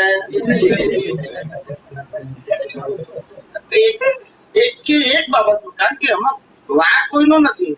પોતાને અનુભવ ના થયો હોય તો શું જવાબ આપે? ચોપડીમાં લખ્યું છે એમ બીજું કરે શું? કોઈ પણ માણસ શું કરે? આજે ટીચર ને સાયન્સ નો ટીચર હોય, આપણે ભણાવતો હોય, સાયન્સ ભણાવે કે નહીં સાયન્સ નો ટીચર, પણ આપણે સાયન્સ ના ટીચરને પૂછે તમે આજે ભણાવો છો અનુભવ કર્યો છે તો કે ના. એટલે એનું જ્ઞાન કેટલું હોય સમજાય છે? પણ કોઈ સાયન્ટિસ્ટ હોય એને બધા પ્રયોગ કર્યા હોય તો તેનું જ્ઞાન ચોપડી કરતા વધારે હોય કે નહીં? તો ચોપડીની એ ભૂલ કાઢી શકે કારણ કે અનુભવ કર્યો છે. અને પેલા તો જે ભાઈ છે આ ચોપડીમાં છે ભાઈ, સાચું લાગે કે ખોટું લાગે, હું તો જે છે એ ભણાવું છું. મને પોતાને પણ અનુભવ છે નહીં. સમજાય છે? એટલે એની એ શું થઈ ગઈ? મર્યાદા થઈ ગઈ. કેટલા લોકો તો મને હો પૂછે, મને કે સ્વામીજી તમે કેટલા આપતા પુત્રો દાદા ભગવાન વખતે હતા? મેં કહું અમે 24 હતા. કેટલા? 24 આપતા દાદા ભગવાન. તો કે છે કે આટલા બધા આપતો પુત્રો છે તો આ બધા આપતો પુત્રોની અંદર બધાની પ્રગતિ જ્ઞાનના માર્ગે થઈ હશે કે નહીં? અથવા લોકોનો વિકાસ થયો છે કે નહીં? મેં કીધું વિકાસ થાય પણ ક્યારે થાય? કે દ્રષ્ટિ સાયન્ટિફિક હોય. પણ તમારી દ્રષ્ટિની અંદર બેઝ જ ખોટો છે. શું છે? તમારે આ જે વાક્ય લખેલું છે એનો જ તમારે અર્થ કરવો છે. તો ક્યારે અનુભવ થાય નહીં. એ વક્તા થઈ શકો, શું થઈ શકો? અનુભવી ના થઈ શકો. અનુભવ એટલે જે કીધું છે એનો સાર પચાવવો પડે, આપણે જાતે અનુભવવો પડે, પછી ભાષા મૌલિક નીકળે. અને ત્યારે લોકોને હૃદય સ્પર્શી થાય. શું થાય? નહીતર કર્ણપ્રિય થાય. કેવી થાય? મોરલી વાળી. મને ઘણા બધા કે મને કે તમારી વાણી બહુ કડક છે. હું આ મોરલી વગાડું તો બધા ઊંઘી જશે. હું કડક બોલું ને એટલે હું ઉડી જાય એની. આ કળિયુગમાં ઊંઘવાનું હોય? આપણે જગાડવા આવ્યા છે કે ઊંઘાડવા આવ્યા છે? ભાષા એવી હોય કે એની ઊંઘ હરામ થઈ જવી જોઈએ. આત્માની બાબતમાં, ભૌતિક બાબતમાં. એટલે આવું છે. એટલે માણસને સમજાય આ વિજ્ઞાન સમજવું સહેલું નથી. દાદા ભગવાને 85 ના એન્ડમાં 84 ના એન્ડમાં અમેરિકાથી પાછા આવ્યા પછી કેટલી વખત બોલ્યા કે ભાઈ સાયન્ટિસ્ટ ભેગા કરો. અહીંયા કીધું ને ત્યાંય કીધું કે સાયન્ટિસ્ટ ભેગા કરો. મારે આખું સાયન્સ આપવું છે, કારણ કે એમને એક્સિડન્ટ થયા પછી એમની તબિયત સારી નથી. એટલે એમને સંકેત આવી ગયો છે કે મારું આયુષ્ય બહુ ઓછું છે. કે મને સાયન્ટિસ્ટ ભેગા કરો, ઇન્ડિયામાં કે અમેરિકામાં કે મને સાયન્ટિસ્ટો ભેગા કરો, મારે આખું વિજ્ઞાન આપવું છે. શું છે? એટલે કેટલાક જૂના મહાત્માઓ હતા સિનિયર, શું કીધું કે દાદા અમે તો 20-25 વર્ષથી જ્ઞાન તમારે ત્યાં કીધું છે, અમને આપો ને. દાદા કે તમને વિજ્ઞાન આપીને શું કરવાનું? હું જે કહું છું એ સીધા ગળી જાઉં છું, કોઈ પૂછે એટલે ઓકી નાખું છું. એમાં સાયન્સ ક્યાં આવ્યું? ના સમજાયું, ના સમજાયું. સાયન્સ આવ્યું કોઈ જગ્યાએ? હું જે કહું છું તે ગળી જાઉં છું, કોઈ કે એટલે ઓકી નાખું છું. એમાં સાયન્સ ક્યાં આવ્યું? તમે હું પૂછું છું, કહું છું, એની અંદર વાગોળો, મનન કરો, દ્રષ્ટિથી ઉપયોગ કરો, પછી અનુભવ કરો. એ અનુભવ લોકોને કહો, ત્યારે એને સાયન્સ કહેવાય. એ પ્રક્રિયા કહેવાય. શું કહેવાય? આ તો હું જે બોલું છું ને હું બોલી નાખું છું. સાયન્સ ક્યાં આવ્યું? એમાં તમારા કરતા કેસેટ સારું બોલે, બોલતા નથી બધા. કઈક હેતુ તો હોવો જોઈએ ને. એટલે જ્ઞાની આવું કહેવા માંગતા. અમે લોકો 78, 80 માં સત્સંગ કરતા હતા દાદા ભગવાનની હાજરીમાં. દાદા આ જ કહેતા હતા અમને કે આ તો તમે મારું બોલો છો, તમારા અનુભવનું બોલો ને. મેં દ્રષ્ટિ તમને આપી છે, અનુભવ કરીને લોકોને તમારો અનુભવ કહો. મારો અનુભવ નથી કહેવાનો તમારે. મારો અનુભવ તમે કહી દીધો, હવે તમારે તમારો અનુભવ કહેવાનો છે. મેં તમને દ્રષ્ટિ આપી છે, બરાબર છે. હવે પુરુષાર્થ કરો, અનુભવ કરો, જગતને તમારો અનુભવ કહો, તો લોકો સ્વીકારશે કે આ સાયન્સ છે. નહીં તો થિયરી છે. રામની વાત, હું રામને માનતો હું તો રામની વાત કરું, કૃષ્ણને માનતો તો ગીતાની વાત કરું, મહાવીરને માનતો તો આગમની વાત કરું, દાદા ભગવાનને માનતો તો આપવાની વાત કરું. તો વાતો એક જ થઈ ને. એમાં કઈ જગ્યાએ અનુભવ આવ્યો? બોલતા નથી બધા. ચોપડીની જ વાત કરવાની હોય તો બધી એક જ થયું ને. પછી એ ગીતા હોય કે આત્મવાણી હોય, શું ફેર પડે? ચોપડીની જ વાત કરવાની હોય તો, અનુભવની વાત કરવાની હોય તો ફેર કહેવાય કે તમારો પોતાનો અનુભવ છે. સમજાય છે? આજે આવતીકાલે તમને ચોપડી આપીશું, અહીંયા ઘડી મોટી ચોપડી 5 એક આપીશું, લાઇબ્રેરીની જેમ બધા વાંચો. પણ તમને એ વાંચશો ત્યારે તમને ખ્યાલ આવશે કે અમે શું બોલેલા છે. સમજાય છે? અમે લખેલું નથી કશું. આપતાવાણીની જેમ અમારી વાણીમાંથી સંકલિત કર્યું છે. શું કર્યું છે? હા, લેખક તરીકે લખ્યું નથી. એ તમને ખબર પડશે કે અનુભવ કોને કહેવાય. એક વાણીમાં ઉડી પડે. શું કીધું?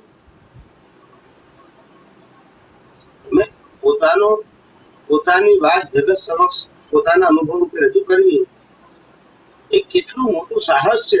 સમજાય છે મારી વાત? બીજાની વાત કેવી તો સહેલી છે, કારણ કે એમાં આપણી જવાબદારી આવતી. હું રામાયણ વાંચીને તમને સંભળાવું, તમે કો આ બરાબર ને, તો હું કોઈ રામાયણમાં લખ્યું છે, મારે કે લેવા દેવા ના સમજાય. હું ગીતા વાંચું, તમે કો આ બરાબર, તો કીધું ગીતામાં લખ્યું છે ભાઈ, તો મારી આ ઝઘડો ના કરજો, કૃષ્ણભાઈ જાઓ. હું તો ગીતા વાંચું છું, એમ દાદાની આપતા હોય વાંચતો હોઉં, હું તમને સંભળાવતો, તમે કહો આ બરાબર છે, હું શું કહું દાદા એ લખ્યું છે ભાઈ એમની પાસે જાઓ.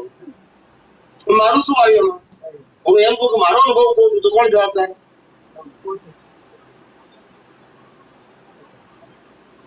તો સમર્થ પુરુષ કોને કહેવાય? એ જવાબદારી. આજે હું કહું કે આ મારો અનુભવ છે અને કોઈ પણ ભૂલ નીકળે તો કોઈ નીકળે, મારી નીકળે કે દાદાની નીકળે. અમે કહીએ છીએ 20 વર્ષથી કહીએ છીએ કે આ અમારો અનુભવનું બોલીએ છીએ, જે બોલીએ એના માટે જવાબદાર પણ અમે જ છીએ. શું કીધું? દ્રષ્ટિ એમને આપી, શું કીધું? એમાં ના કહેતા અનુભવ અમારો છે અને અમારો અનુભવ મૌલિક છે. કેવો છે? દાખલા રજૂઆત કરવાની રીત બધું મૌલિક.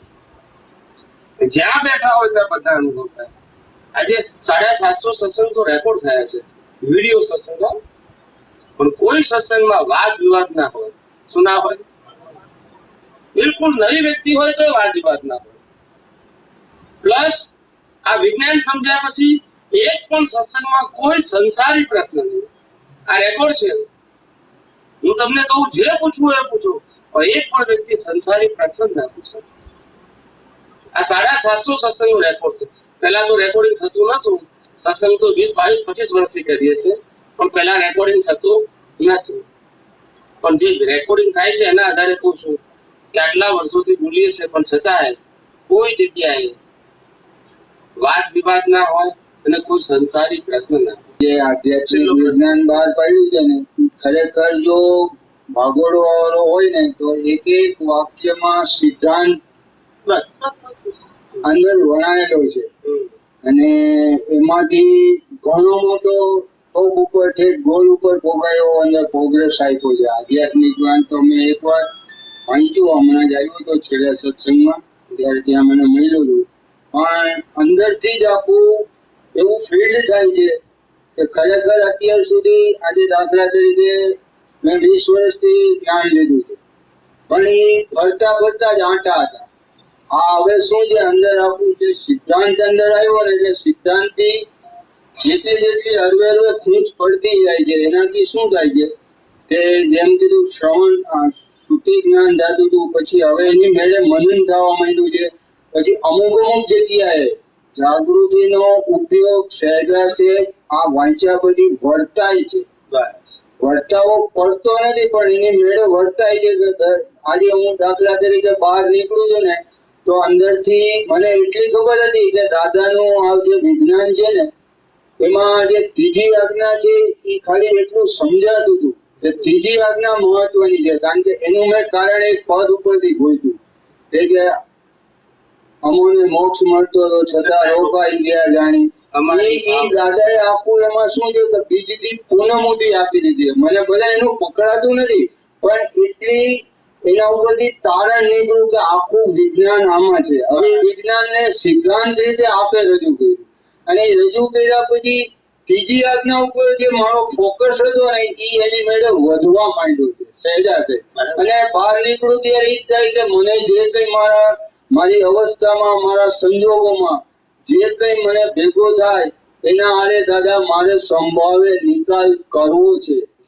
કારણ કે નિકાલ તો થઈ જ રહ્યો છે, પણ એના સાથે મારી જાગૃતિ છે ને, મારો જે અંદર ભાવ અંદર વણાય છે ને, એટલે થઈ જાય છે સહેજા. એ ત્રીજી આજ્ઞાનો ફોકસ અમને ખ્યાલ તો હતો કે ત્રીજી આજ્ઞા દાદાએ બહુ મહત્વની મૂકી. 5 આજ્ઞા મહત્વની, ઓલી દાંડી જેવી મૂકી. શું કરવા કે આખું વિજ્ઞાન બીજથી પૂનમ એમાં મૂક્યું છે, પણ ઈ ખાલી આમ ખ્યાલમાં જ હતું. આજે આધ્યાત્મિક વિજ્ઞાન વાંચ્યા પછી જે અંદરથી હવે હેરાન થવા માંડ્યું ને, ત્યાર પછી આ આજ્ઞા એની મેળે અંદર જે ત્રીજી આજ્ઞાનો મારો ફોકસ હતો ને, એ હરવે પકડાવા માંડ્યો. આટલું મારું થયું. જય સચિદ. તો એટલે આ વિજ્ઞાન જેમ સમજાશે એમ આ બધી વસ્તુ જગતનો ખ્યાલ આવશે, અને પછી ધીમે ધીમે ખ્યાલ આવશે કે આ જગતમાં કશું કરવાથી મોક્ષ નથી, માત્ર અજ્ઞાન કાઢવાથી જ મોક્ષ છે. શેનાથી મોક્ષ છે? અને અજ્ઞાન પણ દ્રષ્ટિમાં છે અને જ્ઞાન પણ દ્રષ્ટિમાં છે. સમજાય છે? એટલે આ વિજ્ઞાન સમજાશે, આ અજ્ઞાન ખલાસ થતું જશે. સમજાય છે? વિજ્ઞાન, વિજ્ઞાનનો મતલબ થાય સનાતન સત્ય. કેવું? હું આત્મા છું તે સનાતન સત્ય છે, અને આ કુદરતનો કાનૂન તે પણ શું છે? સનાતન સત્ય છે, ક્યારે બદલાતો નથી. રામના વખતમાં જે કોઝની ઇફેક્ટ આવતી હતી એ જ અત્યારે આવે છે. એમાં ફેરફાર થતો કર્મ અને કર્મના ફળનો સિદ્ધાંત એક જ છે. પુનર્જન્મનો સિદ્ધાંત પણ એ જ છે. બદલાય છે. એ સનાતન સિદ્ધાંત, એ કુદરતી રચનાનો સિદ્ધાંત, કુદરતી કાનૂનનો સિદ્ધાંત જેમ જેમ સમજાશે એમ આપણને આ જગતની અંદર હળવાશ લાગશે, મુક્તા લાગશે. મુક્તતાનો મતલબ એવું નહીં કે કર્મનો ભોગવટો બદલાઈ જશે, ના, એમાં ફેરફાર થશે નહીં. પણ જેને ભોગવટો છે એનાથી તમે મુક્ત રહી શકશો. અસરમાં નો આવે. હા, તમે મુક્ત થઈ જાય એટલે અસર ના જ આવે ને. ભોગવટો છે પણ અસરમાં નો. બસ, તમે એની સાથે ભળી જાઓ તો અસર લાગે. આજે આપણે ગળાને શું હોય કે તાવ આવે ને તો આપણે કહીએ શું થયું છે, શું કરું કે છે 2 દિવસથી તાવ આવ્યો છે. હું કહું 2 દિવસથી તાવ નથી આવ્યો, 2 દિવસનો તાવ ગયો. ના સમજાય, આ તું ઊંધું બોલે છે.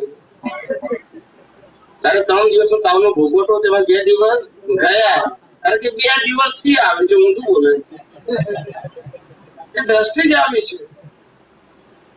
પછી શું થાય? આ દ્રષ્ટિ કેળવવાનું સરળ છે. જેમ જેમ દ્રષ્ટિ કેળવશે ખ્યાલ આવે આપણે કેટલી બધી ભૂલ કરીએ છીએ. અમે આ વિદેશોમાં જઈએ ને તો બધા અમારા મહાત્માઓ બધા અમને કે ચલો સાહેબ મોલમાં જઈએ આપણે. એટલે અમે વોકિંગ કરવા બપોરે મોલમાં જઈએ. મોટા મોટા 1-1 કિલોમીટરના મોલ હોય. શું હોય? બધે ફરે. પછી એ લોકોને વસ્તુ લેવાની હોય તે લે. પછી અમે બહાર નીકળી જઈએ. બહાર નીકળે એટલે પછી અમે કે તમે સ્વામીજી કશું ના લીધું? અમારે જરૂર નથી, જે જરૂર છે બધું લઈને આવ્યા છે. દાઢી, બ્રશનું સામાન, કપડા, ટુવાલ, બોટ, મોજા બધું લઈને આવ્યા. પછી લેવાનું શું? મને કે આટલી બધી વસ્તુઓથી તમને કોઈ ના ગમે? ગમવાનું ના ગમવાનું પ્રશ્ન નથી. અમે તો અહીંયા અંદર પહેરીએ ને ત્યારથી ખબર પડી કે આપણે મ્યુઝિયમમાં આવ્યા છે. જોવાનું, જાણવાનું, લેવાનું નહીં. ના સમજાય? મ્યુઝિયમમાં શું હોય? આ મ્યુઝિયમ જ છે ભાઈ. આમાં કશું લેવા જેવું નથી. ડુંગરા દૂરથી આ જગત તો લક્કડ કે લાડુ જેવી છે. કેવી? ખાય એના દાંત તૂટી જાય, ના ખાય પસ્તાય કે એને ખાધું નું રહી ગયું. છેલ્લી પ્રાર્થના કરી. હે અંતર્યામી પરમાત્મા, હે અંતર્યામી પરમાત્મા, આપ દરેક જીવ માત્રમાં બિરાજમાન છો. આપ દરેક જીવ માત્રમાં બિરાજમાન છો. તેમજ મારામાં પણ બિરાજેલા છો. તેમજ મારામાં પણ બિરાજેલા છો. આપનું સ્વરૂપ, આપનું સ્વરૂપ તે જ મારું સ્વરૂપ છે. એ જ મારું સ્વરૂપ છે. મારું સ્વરૂપ મારું સ્વરૂપ શુદ્ધાત્મા છે. શુદ્ધાત્મા છે. હે શુદ્ધાત્મા ભગવાન, હે શુદ્ધાત્મા ભગવાન, હું આપને અભેદ ભાવે હું આપને અભેદ ભાવે અત્યંત ભક્તિપૂર્વક અત્યંત ભક્તિપૂર્વક નમસ્કાર કરું છું. નમસ્કાર કરું છું. અજ્ઞાનતાએ કરીને, અજ્ઞાનતાએ કરીને, અજાગૃતિએ કરીને, અજાગૃતિએ કરીને, મારાથી જે કંઈ પણ દોષો થયા છે મારાથી જે કંઈ પણ દોષો થયા છે અને થાય છે અને થાય છે તે સર્વ દોષોને એ સર્વ દોષોને આપની સમક્ષ આપની સમક્ષ જાહેર કરું છું. જાહેર કરું છું. તેનો હૃદયપૂર્વક તેનો હૃદયપૂર્વક ખૂબ પસ્તાવો કરું છું ખૂબ પસ્તાવો કરું છું અને આપની પાસે અને આપની પાસે ક્ષમા પ્રાર્થું છું. ક્ષમા પ્રાર્થું છું. હે પ્રભુ, હે પ્રભુ, મને ક્ષમા કરો, ક્ષમા કરો, ક્ષમા કરો. મને ક્ષમા કરો, ક્ષમા કરો, ક્ષમા કરો. અને ફરીથી આવા દોષો અને ફરીથી આવા દોષો ક્યારેય પણ ન કરું, ક્યારેય પણ ન કરું. એવી આપ મને શક્તિ આપો. એવી આપ મને શક્તિ આપો. હે શુદ્ધાત્મા ભગવાન, હે શુદ્ધાત્મા ભગવાન, આપ એવી કૃપા કરો કે આપ એવી કૃપા કરો કે અમને ભેદભાવ છૂટી જાય અમને ભેદભાવ છૂટી જાય અને અભેદ સ્વરૂપ પ્રાપ્ત થાય. અને અભેદ સ્વરૂપ પ્રાપ્ત થાય. અમે તમારામાં અમે તમારામાં ભેદ સ્વરૂપે અભેદ સ્વરૂપે તન્મયાકાર રહીએ. તન્મયાકાર રહીએ. જય સચ્ચિદાનંદ, જય સચ્ચિદાનંદ, જય સચ્ચિદાનંદ જય સચ્ચિદાનંદ જય સચ્ચિદાનંદ જય સચ્ચિદાનંદ